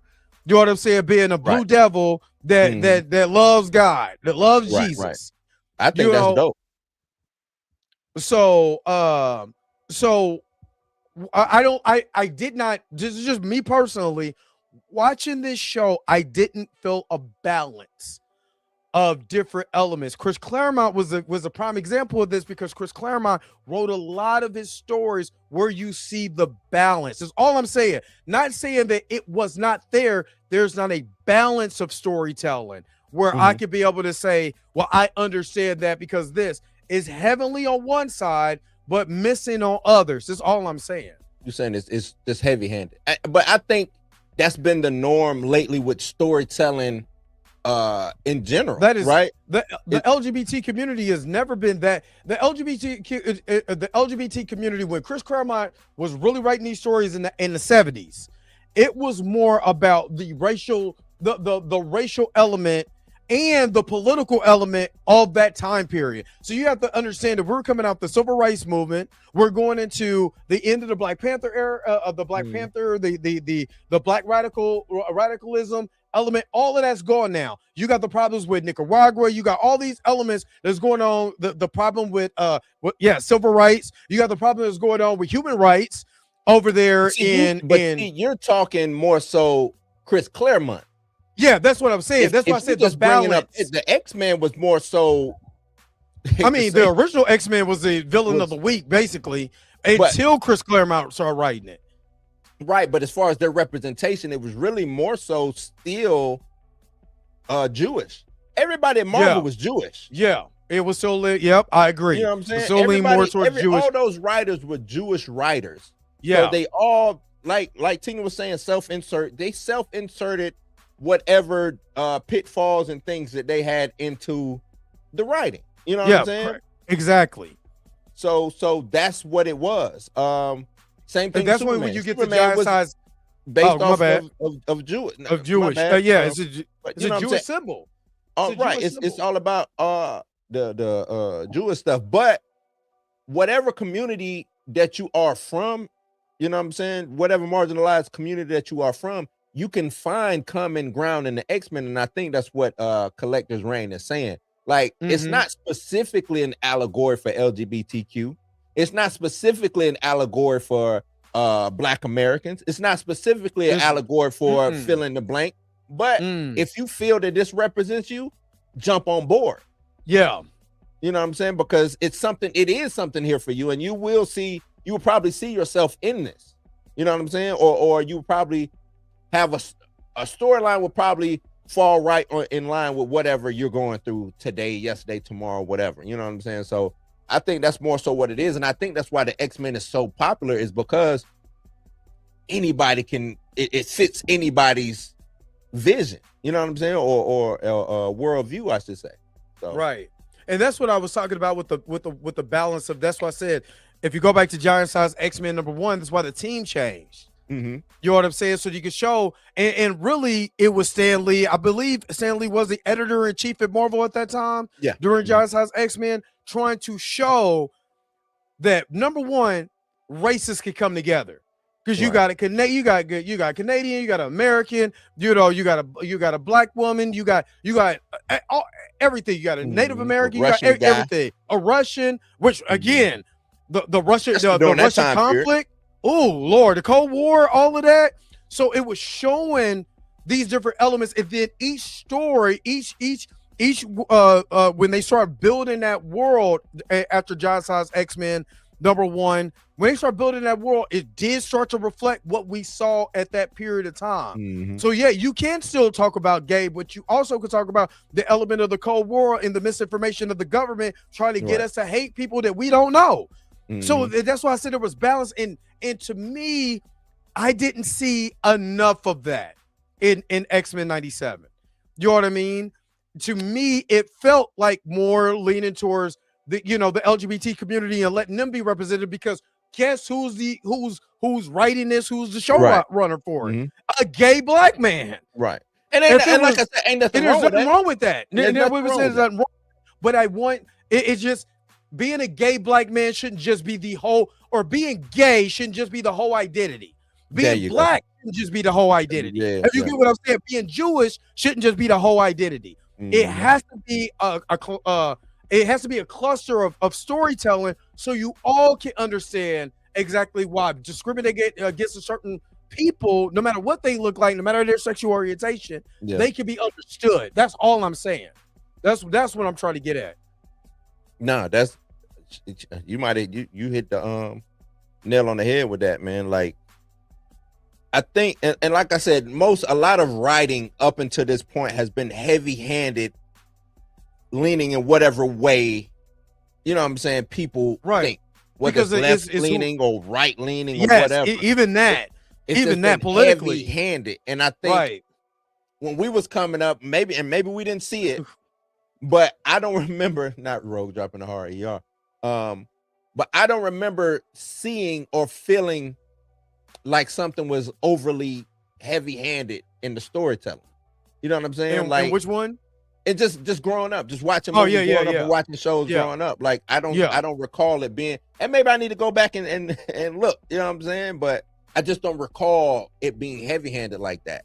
And that's what I'm pointing out, Jay. I'm not saying there's nothing wrong with that, but you're gonna alienate your audience when you do that. That's why he's probably getting pissed off about the attention that he's getting online when people start questioning him about X-Men 97. If you get what I'm saying, because he could always just shut up. Or I mean, that's always STFU is always a good thing that you can do when nothing else works. You don't have any pills, STFU. Shut up. You don't have a cure, STFU. To me, Bo, if there's a fire going, Bo goes and get lighter fluid. He go and get alcohol. He go and get whatever, propane. Bo go get you. Bo go no blue. Bo go, you gonna be walking. You go take a trip to Miami, baby. Let's go to Miami. All right, we going to Miami. We chilling. We walking on the beach, and then a big light skinned black dude go come out. Hey, what's up, Blue? You thought I talked a different way on TV, huh, mother? I'm Bo de Mayo, mother. I'm just saying. And look, Stizzle. Yes, Stizzle, you right. When it's convenient. But Bo is black when it's convenient. He's gay when it's convenient. Bo is white when it's convenient, or Brazilian. What is he? Brazilian? Whatever it is. I don't know. Whatever will fit for him. Not no shirt with a Speedo. That's why I couldn't get that OnlyFans to get that information. I am good. You not about to Bo said, if y'all want to know what's coming on, it's OnlyFans. Yeah, the OnlyFans. Nah. Oh, man. Yeah, I'll learn from the internet, big dog. I won't. Right. I don't want to go there. All the platforms you got on the world, OnlyFans.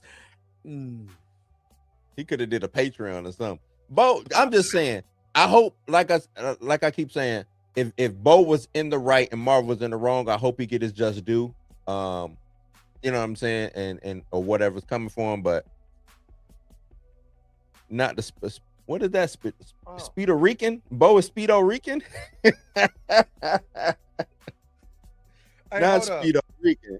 This is the story. This is that's what you're talking about. Yep. Mm-hmm. Yeah, buddy.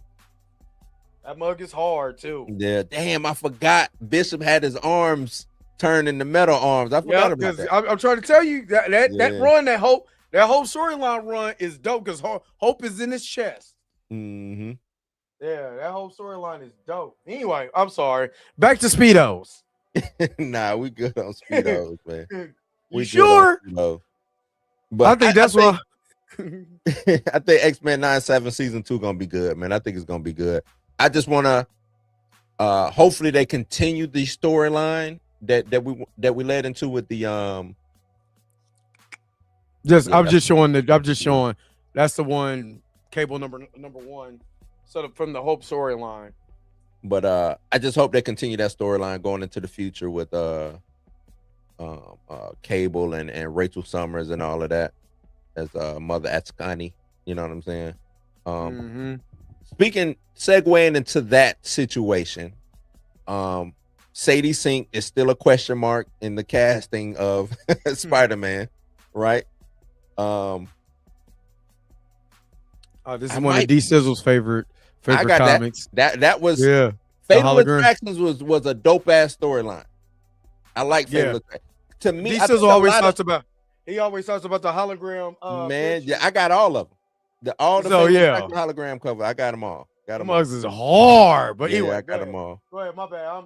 I'm pulling up comics. But I might be in line with Sadie Sink being Rachel Summers now. I might have changed my mind. You think she would be Rachel Summers? Yeah. Then that means that means you will have to introduce Cable again. Or you gonna still have whatchamacallit as Cable? Josh Brolin as Cable? Why do I need Cable? I don't need Cable. Oh, and Rachel Summers. I'm sorry, Rachel Summers, not G. Hope. But I mean, then you'll have to go back and be like, well, when did they bump skins? Because I mean, he look, it's yeah, I was even Rachel Summers. I'm tripping. even with all of them, you're going. It's some kind of explanation has to be done, right? Whether it's Jean, that it's an only explanation that, to me, that doesn't have to be done would be the Typhoid Mary. But if it's Jean Grey, that's an explanation. Why is Jean Grey running around with fucking Spider-Man and Punisher and Daredevil? That is not up her alley whatsoever, right? Showing the hell ain't. And they were saying, well, she's doing this and this will lead into Secret Wars with the whole rebooting of the new young X-Men. Gwen Stacy. She's playing Gwen. No, I don't think she's playing Gwen Stacy. Spider-Woman make a little bit of sense. Jessica Drew would make sense. But in the only way that you would know that he's Spider-Man is because of the snap, because it's just people forgot who Spider-Man is. But when you're part of the Spider, and they did that on Spider-Man Across the Spider-Verse, you're all linked through that spider, whatever it is, the spider chain or whatever that is. Yeah. So Tina, who is it then? Tina swears she got the juice. Who is it, Tina? She talking about it was Shatra. If it's Shatra, I'm not watching that dumb shit. I'm not watching that. I'm not watching it. The trailer did make her sound like a villain. That's why I'm thinking Typhoid Mary. That's why I'm Typhoid Mary. I mean, that'd be a character that I don't think is tied she's not tied to the Spider-Man universe, right? Who, Typhoid Mary? Yeah, she originally debuted in the X-Men universe, right? No, I want to say she showed up in Daredevil. Okay, so she's a Daredevil character. So she's not tied to X-Men. So she wouldn't be originally. That's what I'm saying. So they can actually use an original character. If they're gonna go that way, they could use an original character without having to be tied to Sony. So they can use her in other projects that's not tied to like it's not like the Rhino or you know what I'm saying, somebody who started off as a Spider-Man villain. Right. That's what I'm saying. So they can use her in Daredevil. Yeah, she's Daredevil. So if they did Daredevil season 2, they could use her, or Daredevil whatever. They could use her in a Daredevil show and don't have to use her just particularly in a Spider-Man.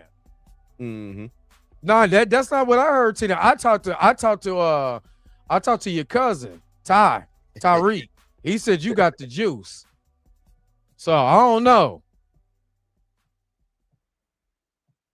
Yeah, she first appeared in Daredevil, 1988. Yeah, I think we talked about that. We talked about that on the last show. Yeah, but is that staying? You know what I'm saying? Like, because we said that. I said that I think she did show up in the Netflix shows, but is that Typhoid Mary proper? Nobody cared. They could do nobody her again. But only person they can't do again is Uncle Ben and I'm about to say Tyler Magnus and Black Panther. Y'all need to cut it out. You're not getting T'Challa. them the only ones who will never come back. Uncle Ben and T'Challa, they done. Y'all gonna have 80 Typhoid Marys. Is gonna be one T'Challa. Thanks a lot, people. Mm-hmm. But yeah, I'm trying to see all the places he showed up in. Boom, boom, boom. So yeah, Mary Walker appears in the second season of Iron Fist. His version is a former special ops soldier whose disclosed identity triggered by her squad was ambushed in Sokovia. While she became the sole survivor, she was held captive, tortured.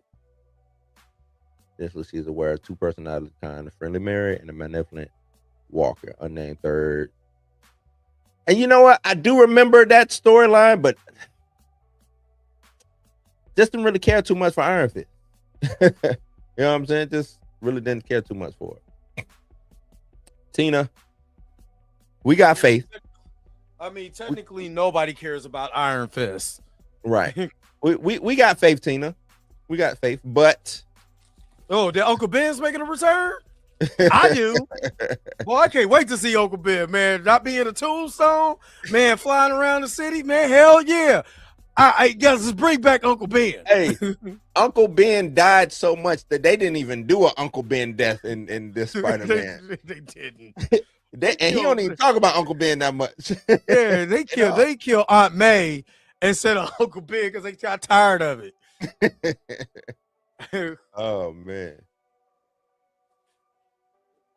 But yeah, that to me would make sense. Time for a Mirror makes more sense for what's going on in the story than anything. But like I said, if they trying to do mutants and this whole thing with these what you said, Dr. Doom going around snatching up kids and all of that, Rachel would be the perfect candidate to be snatched up. Why would they do that? When in the comics, besides owing somebody $200, where Dr. Doom just start doing that? Dr. Doom is now Pennywise. This is who he is. I was gonna say Willy Wonka.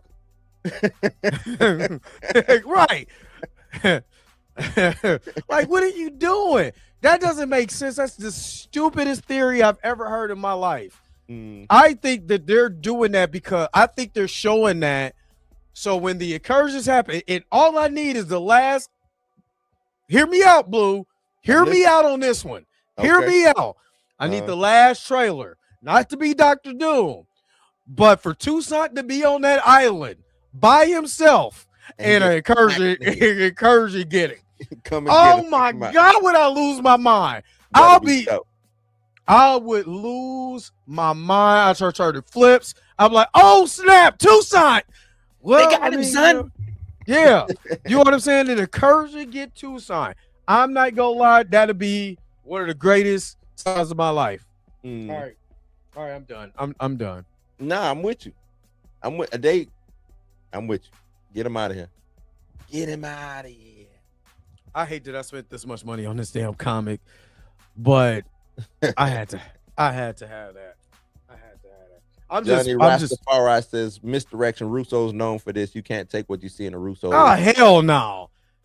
Matter of fact, that Valtrex commercial that Steve Rogers was in most definitely ain't gonna be in the movie. That was funny, dog. Whoever did that.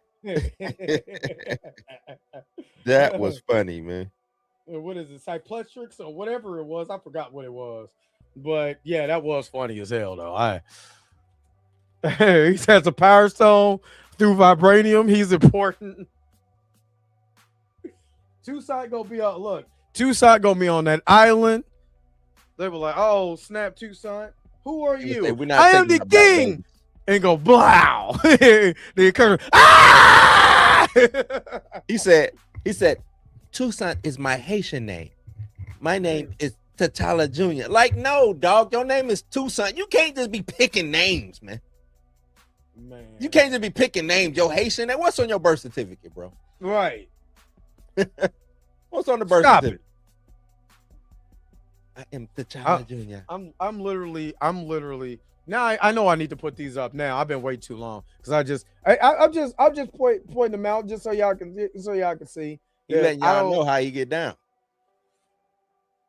These are part of these are the Ultimate Fallout line though, but yeah. His real name is Taint. That's his real name. Taint. I'm trying to tell y'all, when y'all see that, don't. But I do believe they're going to use Steve Rogers being selfish to recon all this crap. That's what they're doing. They're using. I think the reason why they want you to get excited about not him, but with Steve Rogers holding that baby, is because his selfish acts caused the incursion. He's gonna kill Toussaint. It's gonna be Steve Rogers who kills Toussaint. That's what's gonna happen. Watch, because he was over there being selfish. Not Sapase. No, Tina. Sapase. Nope, we're not doing it. Nope. He can take his ass right on back down to the little Haiti in Miami and kick it. Nope. I mean, I'm not opposed to that. You might be. I'm not opposed to that. What, him going to Little Haiti? Yep. He can go to Little Haiti as long as he don't show up in the movie. I'm good. He could be a little. I'd rather him get hit by incursion, but I'm cool. He can be a Little Haiti, and they can do what you got? Hold on. I was gonna say, let's do this. I want to do a reaction.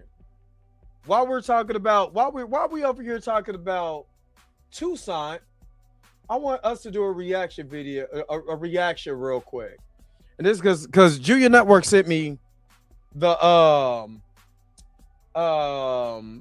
these videos from an interview. Junior Network sent me these interviews with your dog.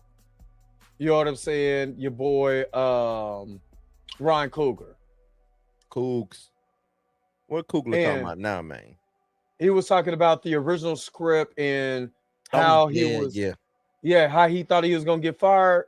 I think we should watch that. Just react. Let's do that. Hold on, because I just want to make sure that. Let's do that. Ryan lying ass. Let's see what he talking about. Let me. They all be lying now, man. They all be lying. Hold on. Matter of fact, let me try to see, because he's Josh Horowitz, and I think Josh Horowitz. No, he's not the one that run Screen Crush. Let me see Ryan Coogler's interview with Josh Horowitz. Let me see if I can find it real quick, and because I want to see your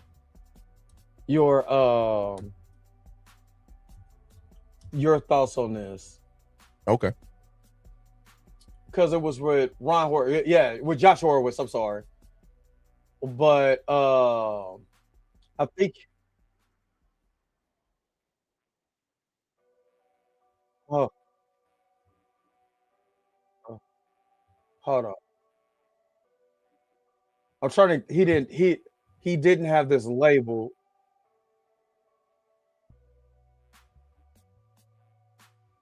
Okay.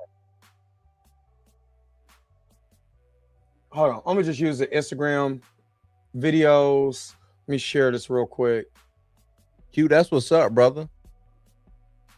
What's going on? He said if he passes physical at MEPS tomorrow, he'll ship out in May. That's what I shipped out, man. I shipped out in May. Hey, Q is not a robot. Hey, you be careful out there too.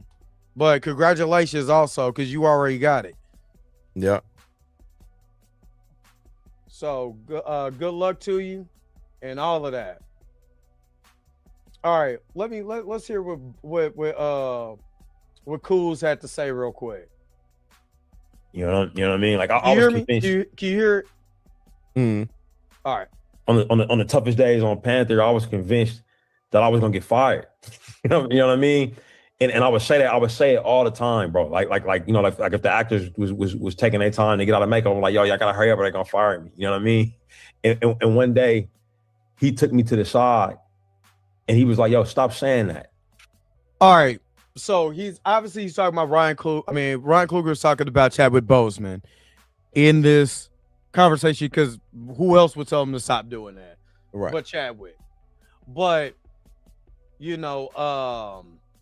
you kind of hear you said, hold on, wait, I appreciate that, Dre Blue. I'm 12 wide, so I'll be Matt making it far away from the combat. Okay. Hey, God bless you anyway. God bless you and be safe in all of that. Just please do. But all right, so Ryan's obviously talking about Chadwick. And he's talking about everybody hurry up so I don't get fired.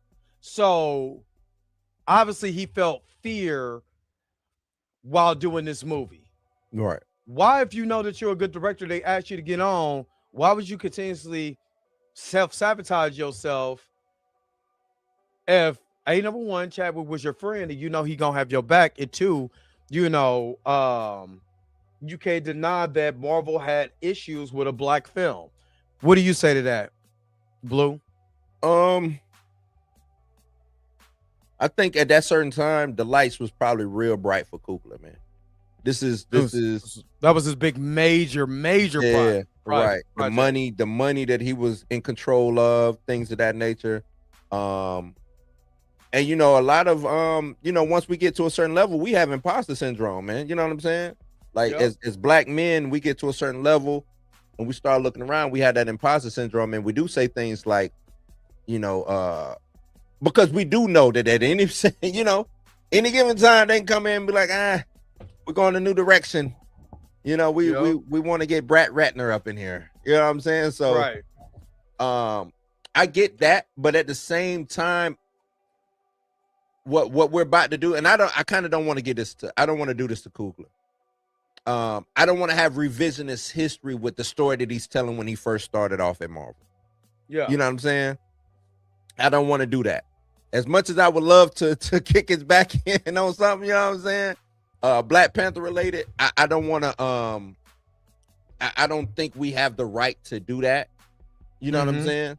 Because hindsight is 2020. If we looking at it with today's eyes, if we look at that story with today's eyes, then yeah, we could be like, come on, man. You sat here and told us that y'all was friends, whoop de whoop, so everybody should have y'all back and y'all one big family, kumbaya, and you know what I'm saying? If he leave or if he gets fired and I'm leaving, that's the way that y'all making it seem, right? But at the end of the day, and I always say this, I never thought as them to be no friends like that. I don't believe him and Chad was super buddy. Do I believe they got a great working relationship? Yes. Do I believe everybody on set on Black Panther has a great working relationship? Yeah. But do I think that what's her name who plays Okoye? Denai. Do I think that she is inviting Coogler over for pumpkin pie, Thanksgiving dinner or what? Yeah, like that's not. I don't believe that is happening, and I wish that they would quit trying to push that narrative. And I think we've gotten caught up in that narrative of, oh, they was one big happy family. This is why we can't recast T'Challa because, and it's like, nah, man, y'all work that that movie, Black Panther 1 that they worked on. They worked together for a couple of months. Cool. After that movie was done and over with, and y'all did y'all press run, because in between the movie being wrapped and the press run was a long amount of time. I don't believe y'all was on the phone kikiing and doing Zoom calls and shit and hanging out every night. You know what I'm saying? So man, it was baking. They was that man. According to Ryan, man, it was baking biscuits. They was having fun. They was doing TikTok dances. Man, stop that, man. Let them dance. We're caught up in what he said about, you know, him making it seem like that they on some kumbaya shit.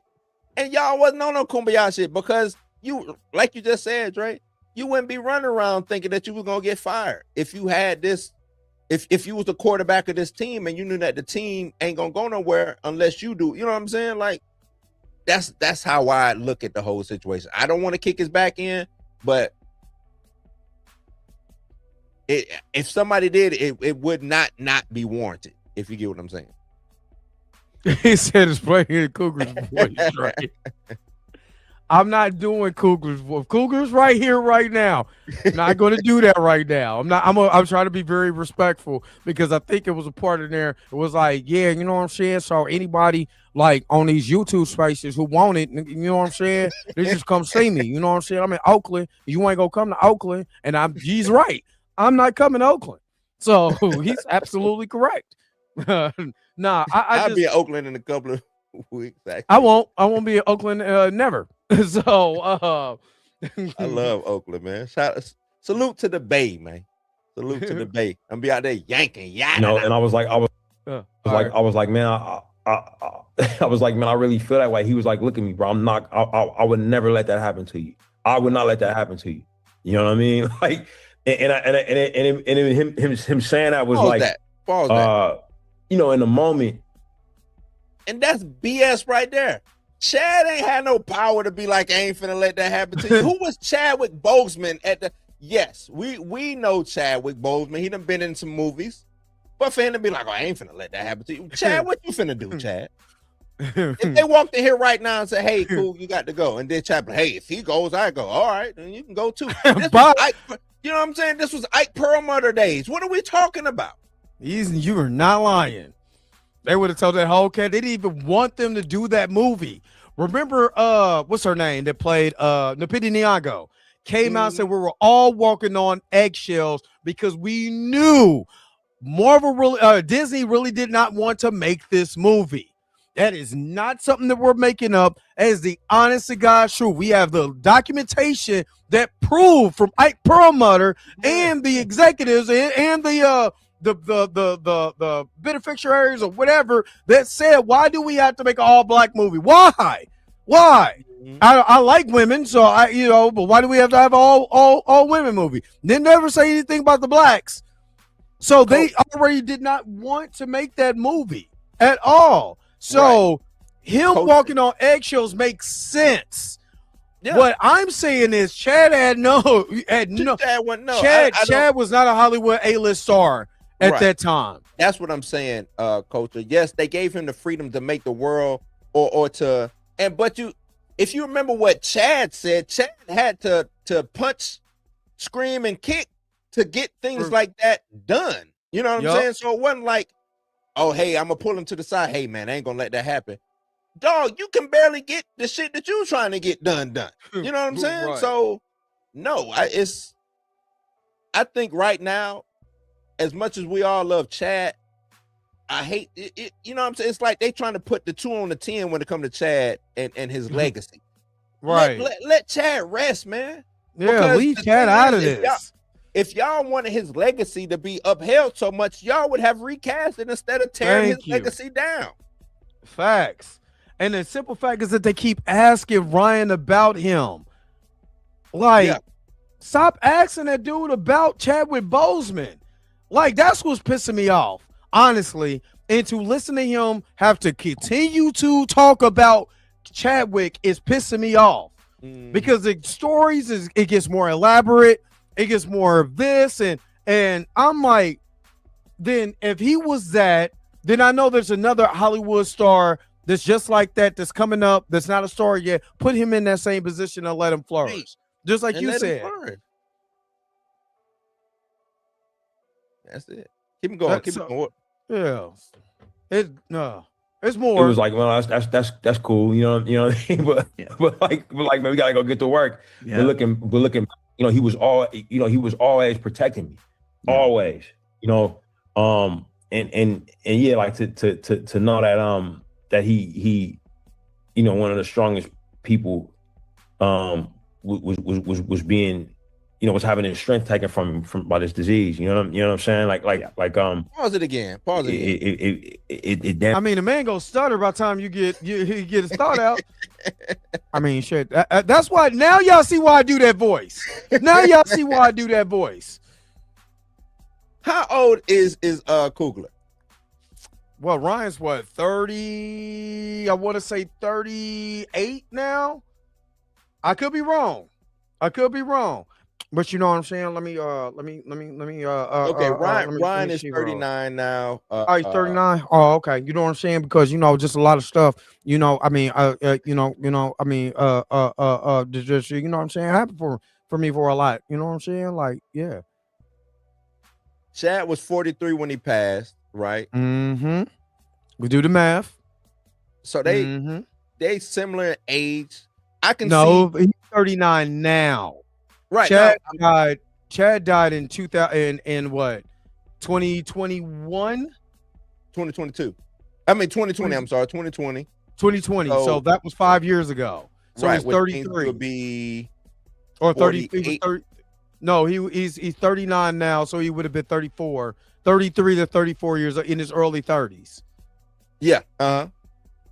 What I'm saying is they're not too far off in age, and I could see Chad acting like a big brother. That's not no issue, right? Yeah. But what I was going to get at is, wasn't Coogler coming off of Creed?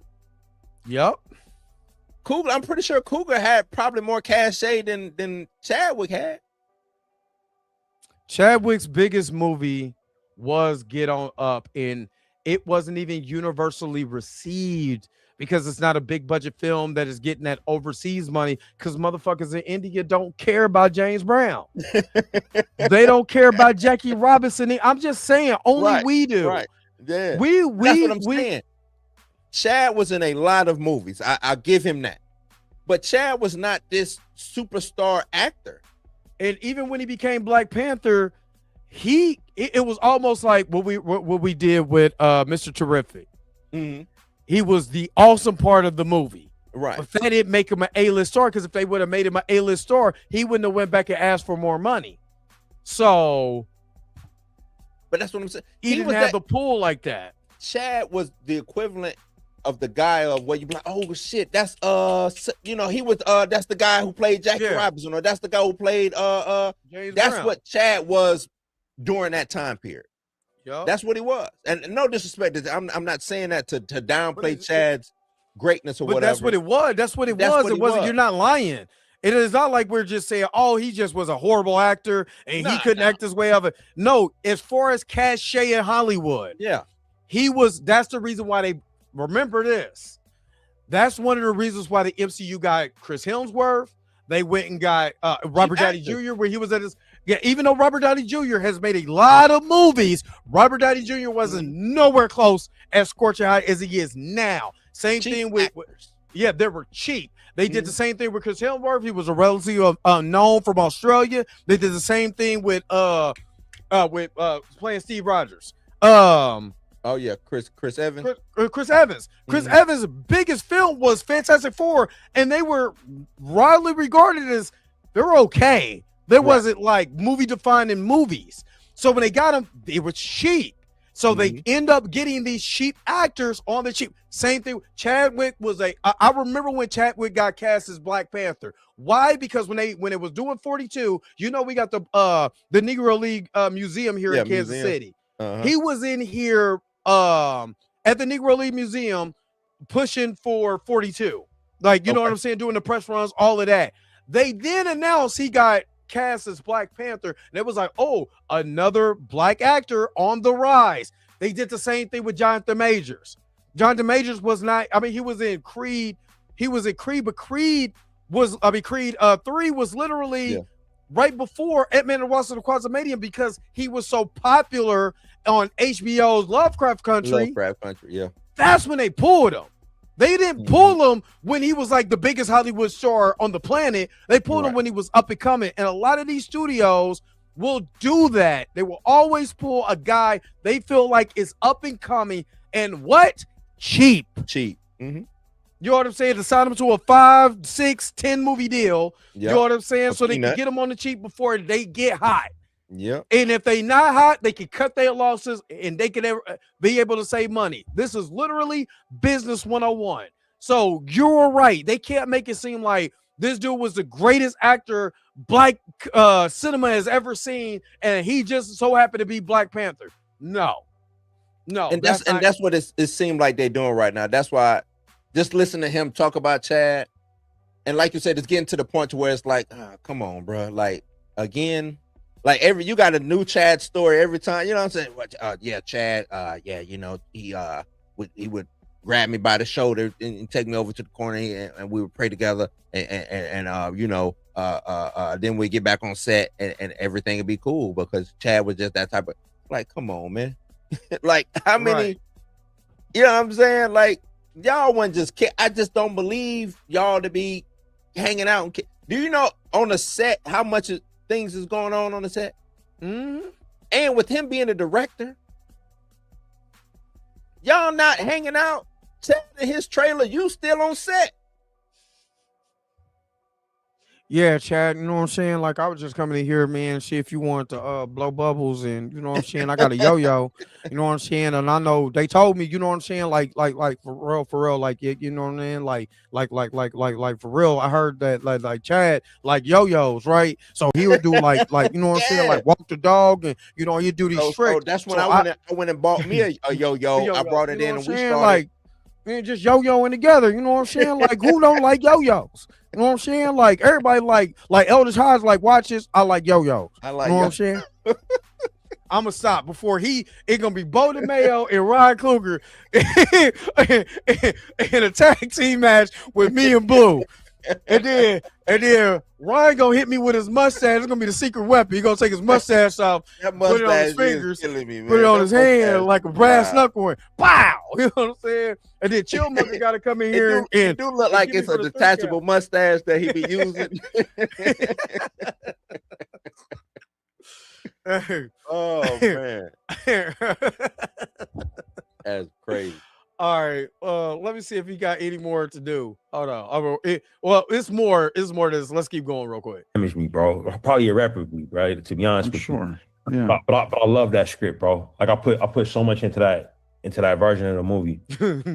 Because our relationship was one of a lot of protection. All right. You know what I mean? Like Yeah, I was convinced on the top. Let's get out for that one. Let's go to this one. And during the course of those 8 days, Namor launches an attack. So that was what the movie was. He had to deal with somebody who was, and it was a different version of Namor in that script, but he had to deal with somebody who was like insanely dangerous. But because of this ritual, his son had to be like joined at his hip the whole time. Yeah. So okay. I still don't understand why they made T'Challa a baby daddy. I'm gonna keep it a buck though. I'm gonna keep it a buck. I think Ryan is very selective on who he goes on the shows with, because somebody should have asked him, why would you make T'Challa? T'Challa's never had a kid in the comics. Yeah. T'Challa Prime 616 right. never had a kid in the comics. Why did you make it essential for him to have a son in this story? And we haven't got T'Challa fully as a king and as rulership like his early comics would dictate, or dictate. Like you can pull up Christopher Priest's run, or my favorite run is Reginald Hudlin's, because it did show T'Challa in a different light. Why would that not be something that you will lean towards and then wait for him to have a child? Or is that something mandated by Marvel DC or Marvel Disney? I don't think it's a mandate. I think this is all him. This is his movies. He never had a kid with Storm in the 616. Yeah. Like in other realities, yeah, but 616 proper. Nah, because even Avengers, Children of Tomorrow, whatever that is, he has a son with Storm, but that's not canon. You know what I mean? So yeah. But it's Coogler's MO. Fruitvale Station was a true story, but it was the situation. He was a son, and then he had kids. He had his family on his own. He ends up getting murdered on the train or whatever. It seemed like he took all of that. I don't know what Coogler's background is, where it comes to single mother, or if he's the son of a single parent, anything like that. But it seems like he takes that, and every movie that he goes to, that's what it is. Adonis is a bastard. You know what I'm saying? Adonis Creed is a bastard. Yep. He ain't got no daddy. Yeah, they tried to. I kind of didn't like that, because it takes away everything that that Creed was. That Creed was, especially when Creed he was a baby daddy outside. Having an outside kid. That's not what Creed was. A straight laced, and he got on Rocky's ass when it was Rocky 2 where he was trained. Was it Rocky 2 where he was training? Was where he trained him against 3 against Mr. T. Yeah. So I agree with you. To have that story and make him feel irresponsible, especially as a black man, I think that's where I got problems with that particular storytelling. Right. So he just keeps regurgitating that. So he says, the script, man, for these 8 days, T'Challa and his son. What son, dog? We coming off of T'Challa. Coming off of Black Panther 1. We going to Black Panther 2, and it's a damn kid. And it's been 8 years later, and they're on a damn safari retreat doing some type of ritual for 8 days. What are we talking about? Why? And it was phase 4 and phase 5 was about kids. That's why I said a lot of them kids about to get hit with that incursion bug. Wow. Retcon. Wow. Because I didn't get that.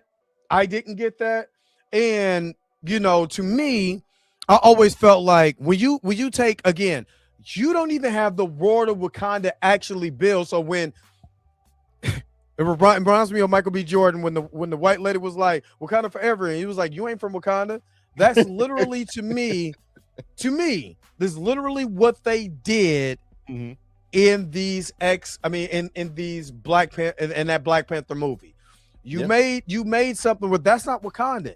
And if you know Wakanda for real, they wouldn't have, they would have tore T'Challa's ass up for doing that. That's irresponsible as a king.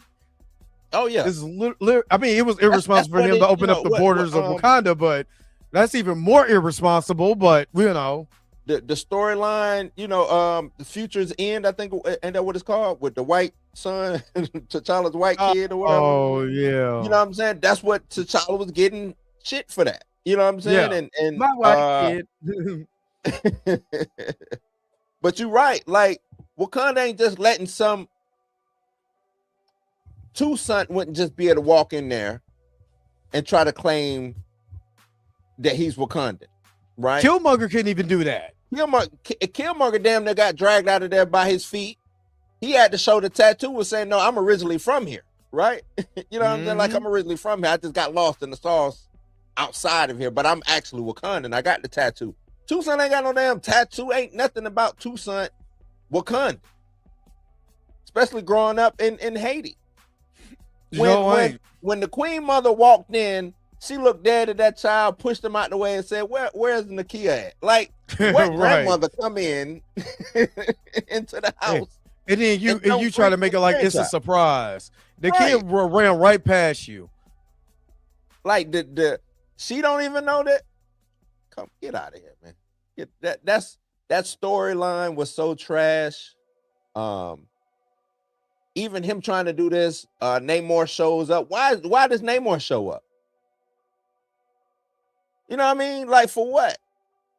Is it the same thing? The vibranium that Atlanteans don't have? Like, you know what I'm saying? Like, this is we talk about people not honoring source material. That's why shit be bad, because they don't honor the source material. And I'm not looking for, I'm gonna keep saying this, I'm not looking for a line for line, panel for panel when it comes to source material, but the spirit of the source material should be there.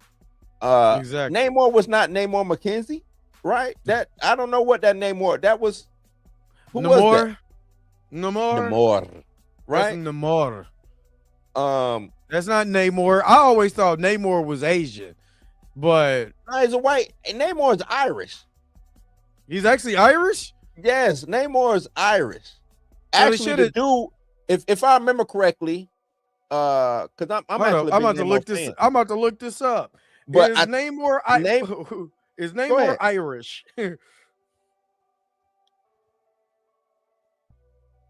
I'm actually about to look it up right now before we be on somebody's thing, and they were like, "See, you don't know what the hell." Okay, so this is what they said. They said, no, Namor the Submariner isn't inherently Irish.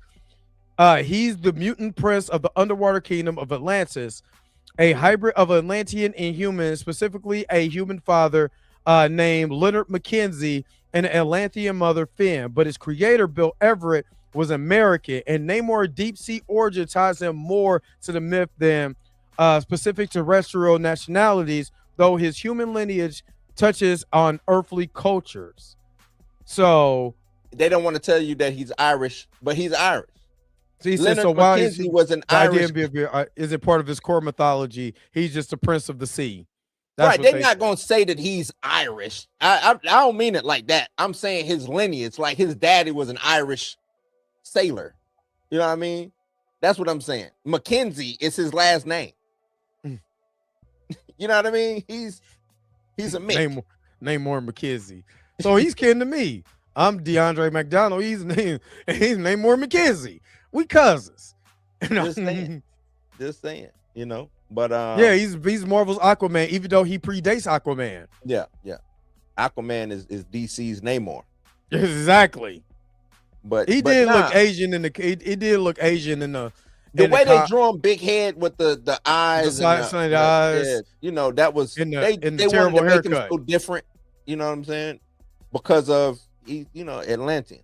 But his last name is Caesar. Cesar. But I'm Nemel. Nah, it's just the spirit of source material matters, man. You know, it matters. I know it matters to me. I'm pretty sure it matters to you too. Yes. But you know what, Tina, you got me, Tina. You got me, Tina. You got me. But let me explain, Tina. Let me talk about Blue She go to hell. said Blue go to hell. Let me explain. I wasn't. This is what I meant by Namor is not Mexican, is what I'm saying. I'm about to put my books up. While you try to find a Lydia hell, I'm about to put my books up before I trip over them. Namor, what I meant by Namor is not. See, I'm so sick of Blue. Namor is not Mexican. He's not Mexican. Tina, don't be coming around here starting with me. He ain't Mexican, is what I was trying to get at. He's not Irish. He's Irish because his daddy is Irish. That's what I meant by. You know what I mean? Don't be coming over here like that. No, Tucson is not Wakandan. Because I'm talking about Wakandan in the sense of culturally Wakandan. You know, come on, Tina. Come on, man. She told you to go to hell, Blue. She did tell me to go to hell. She did. She told you she to go to hell. Wrong. I ain't allowed. They won't let me down there, Tina. They won't let me down there, man. They will not let me down there. She came with it too. What's funny is I heard that from here. I heard that go to hell. Blue go to hell from here. So sick of Blue. He get on my damn nerves. You know that boy in Wakandan, man. You know that boy. That boy ain't no more Wakandan than Drake is hip hop. Come on, man. Come on now. That's just like Drake trying to claim his daddy. My daddy from Memphis and yada yada yada. Yeah, Drake, go on back up there, man. Go on back up there, brother.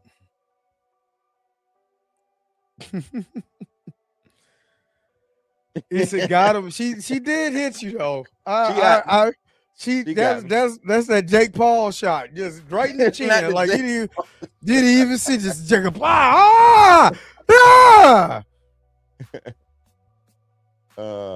Hulk got a kid, Thor and Black Panther both got a kid, Tony Stark got a kid, Ant-Man has a kid, Wanda has 2 kids, Hawkeye basically adopted the next Hawkeye. And he had kids. Yeah, Hawkeye already had kids, and then this is the problem with this is the problem. They never explained pregnant Hulk, so Hulk could have a kid. They never properly explained that, and they never had a movie or anything that actually gave us that. Why does Thor and Black Panther have random kids is beyond me. Why does Tony Stark have a child is beyond me. Ant-Man, because it's Scott Lang, I'm gonna give him a pass on that because there's nobody. Yeah, but there's nobody. When you think of Ant-Man, the first person out of your mind, if you're a comic book fan, is not Scott Lang. He's a Ant-Man, which is a derivative of the Ant-Man. You know what I mean? But nobody's thinking about him. You know what I mean? So Wanda Maximoff, that there is a reason why she has 2 kids, and they have not still told a proper story so we could get the House of M and all of that. When are we getting that? We're gonna get that. You know, based off of the movies that we had, the only person who actually makes sense with the kid is Thor, because it ain't his kid. He just adopted. Yeah, just took the kid and said, "All right, you gonna kick with me." Since even though that movie was bullshit, but that's garbage. That would make more sense than, like you said, Hulk having a kid. Hell, even Tony having a kid. Like, it's weird because I mean, not to make Riri Williams is basically his ward and his apprentice, but just shoehorning in Spider-Man, where Spider-Man can literally hold out on his own. You know what I'm saying? The MCU flubbed up really badly. Like, yeah, I'm more really badly. Tony, like you said, having wards like Batman.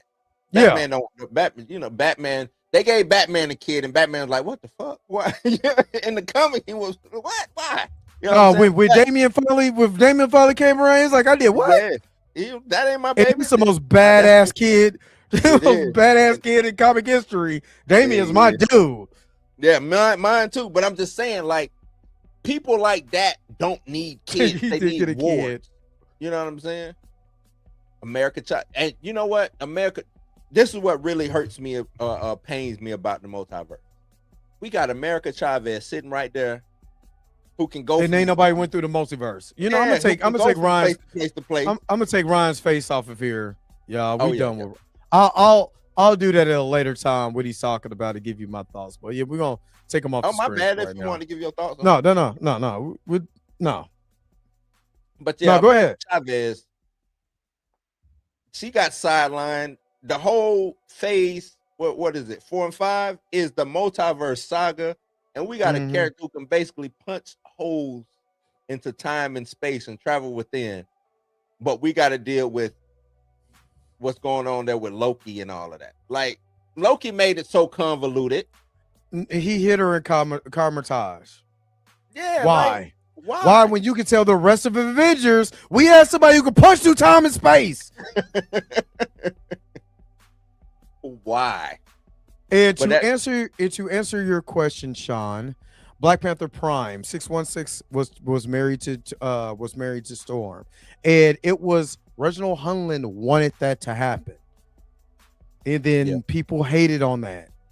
You can have anybody she could date. Storm could be busting flags with Wolverine. Nobody has a problem. But when you have people, you know, like a certain type of Frankie, I ain't gonna say what it is, get mad because T'Challa and Storm is together because she don't relate, then you know, whatever. Alvin said, "Whose kid is the Super Scroll kid?" That's what was his name? The Graphic was the bad guy. Who was You the talking guy about? You talking about in that show? In the show. Oh God, do we really? What's his name? I forgot his name. I forgot. That was his kid. She was the girl in the end of Captain Marvel first movie. The little girl scroll girl. Yeah, Talos. Yeah, it was Talos's. Yeah, Talos. That's it. Talos. Yeah. All right, Tina. Tina says she's about to go. Now, y'all, have a good New Year. I appreciate. She already done punched you in the face. I know. So she's like, so now she out. Nose too. You heard what Tyson said. Everybody got a plan till they get hit in the nose.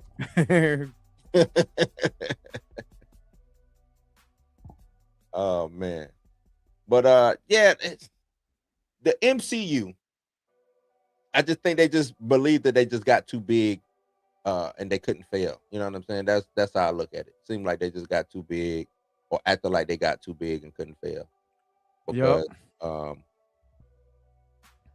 this a lot of layups, a lot of alley-oops was given, and they just, I keep saying they would get in the red zone and fumble.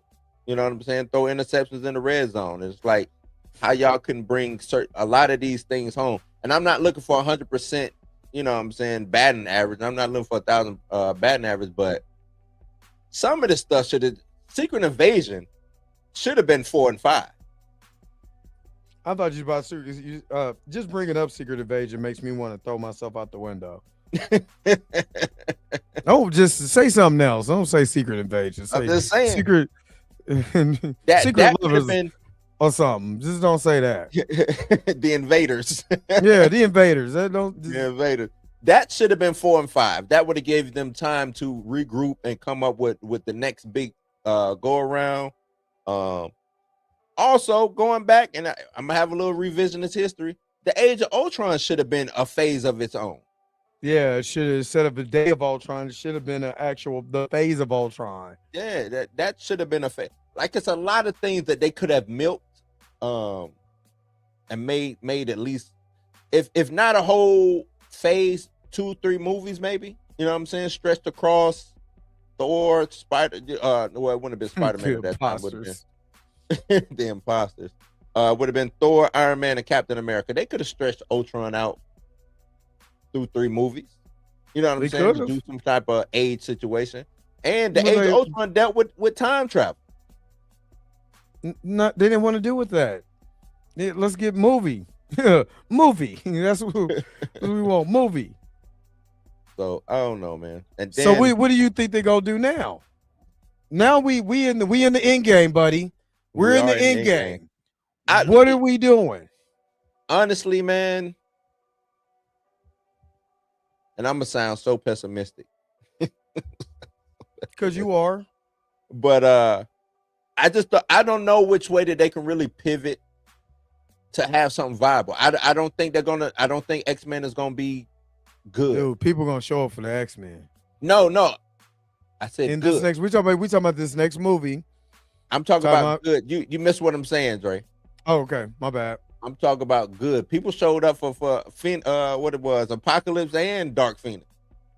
Well, I'm talking about good movies. Is it going to be good? Are they? How far can they go with it? Because with this retcon, they've done all the real good Avengers stories that they didn't do proper, right?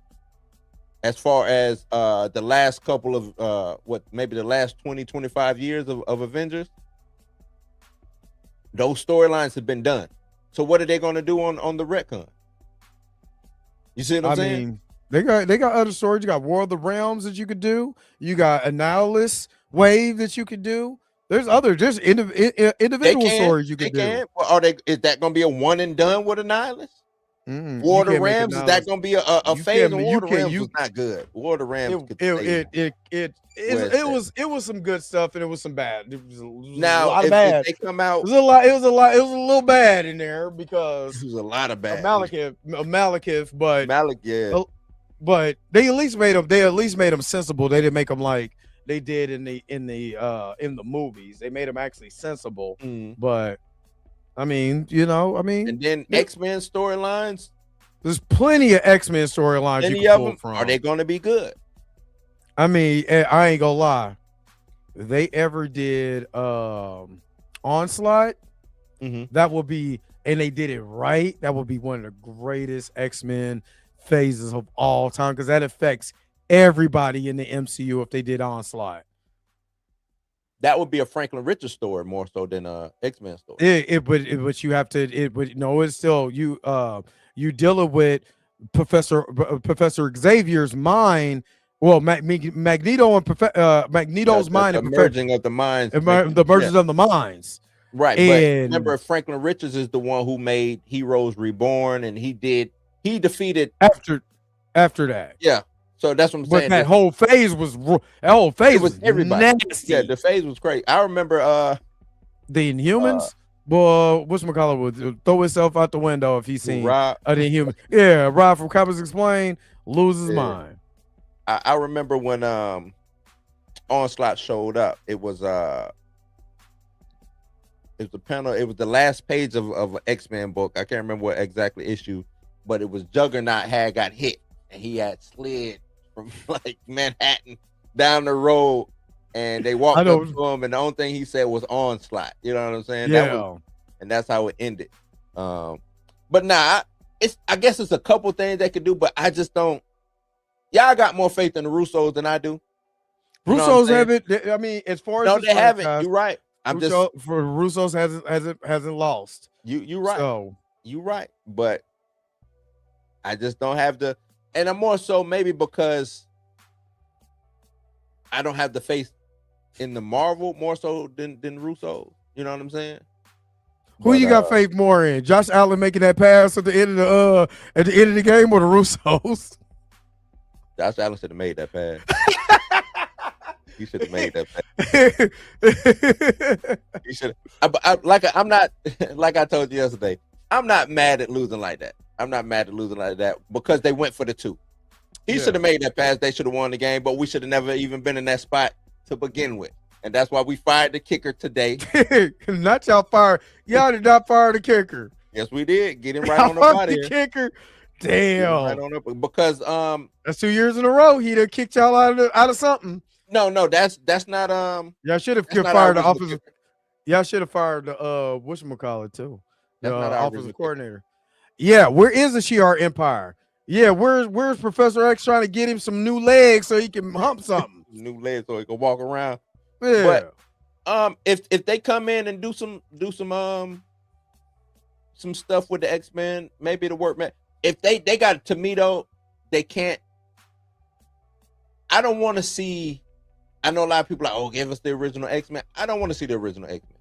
You don't want to see the original X-Men where my man Beast was just a white dude with big feet. Archangel. Not. You don't want to see Marvel do Girl not. and Snowman version of Iceman? No, man. Nope. The Snowman. I do not. I would like to see a well-rounded team and unit already. I kind of want to, the way we was introduced to the X-Men in the original X-Men cartoon, come out kicking just like that, kicking and screaming just like that. Matter of fact, you talking about Pride of the X-Men? No, where we got Australia, where you got true Australian Wolverine. X-Men. Come on, mate. We have no time for all of these shenanigans games now. I'm Wolverine. I'm Wolverine. Nah, the original X-Men 92. Oh, the original The X-Men. original, that original. You want you want Fox's X-Men is what you really want. Yes, Morph dying. You want Morph. You want gay Morph dying. Gay Morph.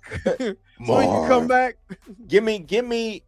Matter of fact, if they could just take that episode and turn that into a movie, I'm fine with it. Wolverine and the X-Men. If they do Wolverine and the X-Men, I'm fine. Wolverine cannot be. No. I'm sorry. I'm tired of Wolverine. I don't want as much as I love Logan. Logan's one of my favorite characters of all time. I'm tired of him being the lead. I need the red and gold team. I mean the blue and gold team. I need Cyclops and Storm as the leaders of the X-Men, and not Storm being the pessimist or nothing like that. No, give me that card. Just give me that, and then we can go red and gold and blue from there. You know what I'm saying? I don't want that because then they gonna have Wolverine old ass trying to get him some young meat with that man. People gonna have a fit. Young meat. You know what? Instead of because this is where they messed up at in the original Fox X-Men. Why did they have Rogue playing the role of Jubilee? I don't know. That's where they messed up at. Give me Jubilee, street urchin, running through the mall, and they got to go save Jubilee. You know what I'm saying? It'd be like the pride. It'd be the pride of the X-Men, but Jubilee verse, because that's all that was. No. Because they literally did that in the new movies with Storm. Storm had to be the street rat just running through, stealing and getting into all kinds of trouble till Apocalypse came and got her. They already did that story, son. They need to do that story again. They already did it. I'm just saying, if they're going to do it, I would like for them to just really just go all out with it. You know what I'm saying? Go all out with it. Have a good time. And don't pussyfoot. Don't pussyfoot, man. Give me dope ass bad guys. Give me Cyclops yellow draws is missing. I gotta hook him up for that.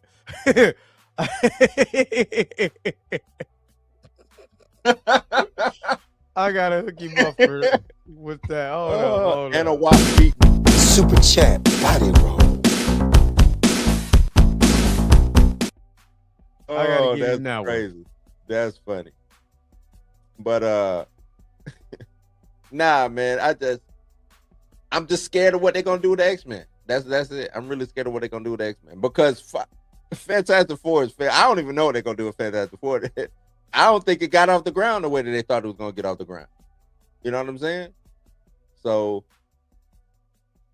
is X-Men gonna get off the ground? Now if they introduce what's his name? The future version of Reed Richards that's from alternate universe with the helmet. The Thinker. The Thinker. Now if they do that in Doomsday, and yeah, it might change some people's minds about Fantastic Four going forward, but I'm not giving them that much, but I can see that happening though. Yeah. I don't think they're gonna do all that. The Maker, I'm talking about the Thinker. The Maker. Maker, yeah. But nah, it's some stuff they could do with X-Men. It's just, are they gonna do it? Or are they just gonna be stuck with Sentinels and Bolivar trash? You know what I'm saying? Like, I don't think we need to do all of that again. I think give me Nathan Essex, Sinister. Give me Apocalypse being the puppet master to Mr. Sinister, and give me a crazy ass Magneto who's looked at as the savior and he's got all his acolytes. You know what I'm saying? Worshiping him basically as a god type situation. Give me that crazy. Give me the stuff from when they pulled Wolverine's claws, you know, his adamantium off his bones. Give me that whole story. Give me that. Give me that. I'm with that. You're gonna see it next. You're gonna see it in next week's episode of X-Men '97. But give me stuff like that. Give me stuff that actually matter. Like, I just don't have any stakes. Not big me. Not top tier mid. That's crazy. Scott Eastwood as Wolverine to be dope. I wouldn't mind. I want Scott. Wolverine. No, I want Scott Eastwood to be Cyclops. Cyclops, yeah, he'd be a good Cyclops. But it's story. The X-Men got a lot of small storylines that they kept tacking. You know what I'm saying? Kept tacking on. So it's a lot of things they could do. Alvin Rodriguez, we don't need bone claws. We need bone saw is ready. That's what we need. We need bone saw, not bone claws. Get out of here. Yeah, Extinction would be a dope one. You know what I'm saying? Yeah, I wouldn't mind. We just go back to like you said. The X-Men. If I was to pick a comic X-Men team, and we're gonna wrap it up because my headphones are getting ready to die too. But if I was picking the X-Men team, I want to go Giant Size X-Men. Let's go old school. Let's go back. Let's go original Giant Size X-Men. And so that way it's a team that we never seen. You can still do John Burns, you know, suit, the brown and the is it no? Did he have the no, he had the yellow and blue. For what? In Giant Size X-Men, Giant Size X-Men, yeah. Yeah, he's yellow. I mean, you can he was yellow and blue on that, but in the Wolverine comics, he was brown and tan. The brown and tan. You can do all of that. And that would still be dope. I wouldn't mind Henry Cavill coming as Wolverine. You know what I'm saying, or any of that. I'll be cool with it. You know what I mean? But I would rather have that. I would rather start with that team, so that way you're not tied to anything that the Fox X-Men did or anything else. Yes, Stizzle, we don't need that. That I hated that. That noseless slogan. You didn't like noseless slogan? Man, and he had the bandana. He was out here cripping. Bandana. He was out here cripping with no nose on.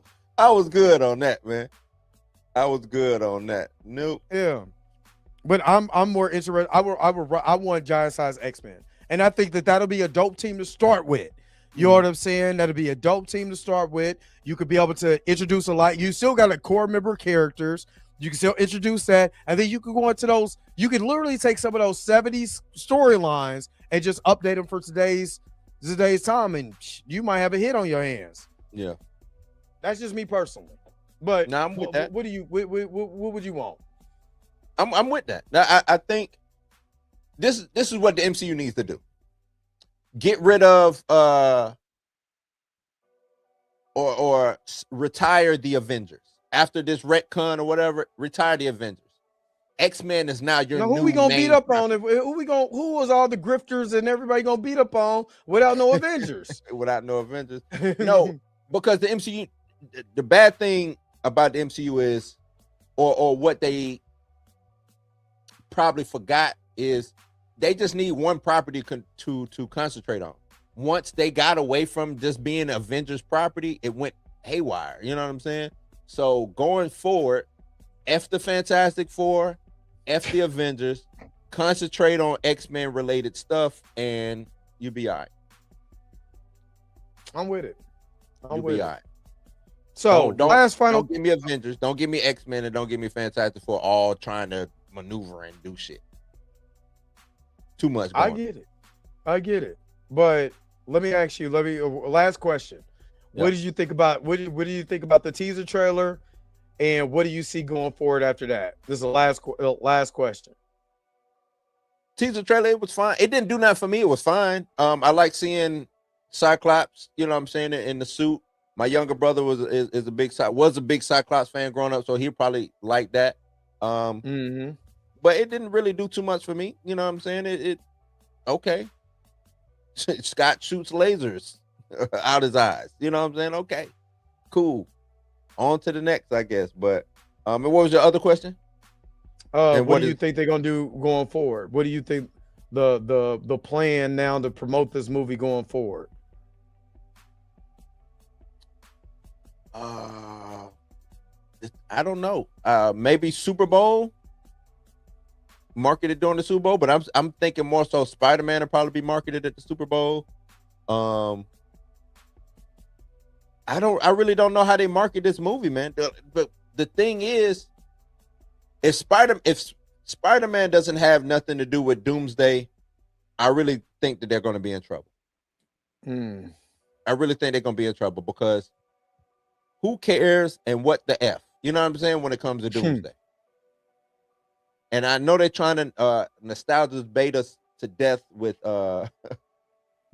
with Robert Downey and Chris Evans and all of that, but I think everybody enjoyed Endgame to the point of, okay, that was a chapter. We can close that chapter and move on. What's next?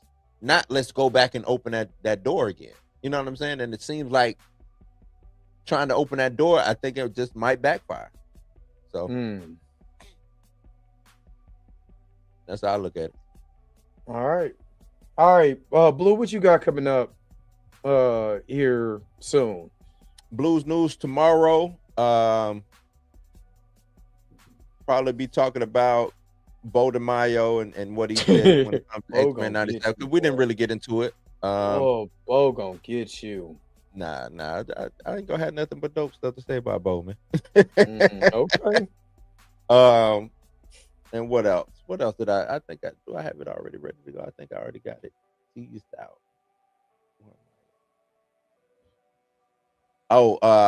Marvel wanting Jordan Peele and all of that. That's probably my main things that I'll be talking about. Okay. And then tomorrow, we'll start right back up. You know what I'm saying? I'll cover Birdman's beef. I was gonna do it last week. Might as well start off here before it's time to close up shop when it comes to this year. So yeah, we'll put something together. We'll put some together, but I will be on in the morning. So, and Tucson is Haitian. Well, that's another episode of the Blerd AF. I'm not trying to have Tina. Tina go come back in here just out of the blue and talk crazy to you. But nah. All right, man. We're about to get up out of here, man. Hopefully you guys enjoyed the show. Make sure that you are checking out my man Bluminati at the Blues House Live. If you're not subscribed, and make sure to check me out back in the morning with another episode of the Dre Max Show. All right, then. So next time, I'll let you guys later. Peace and vibe higher, man. Enjoy the rest of your night. And if I don't see you, enjoy your New Year's. Where's the outro? Let's get up out of here because it's time for us to go.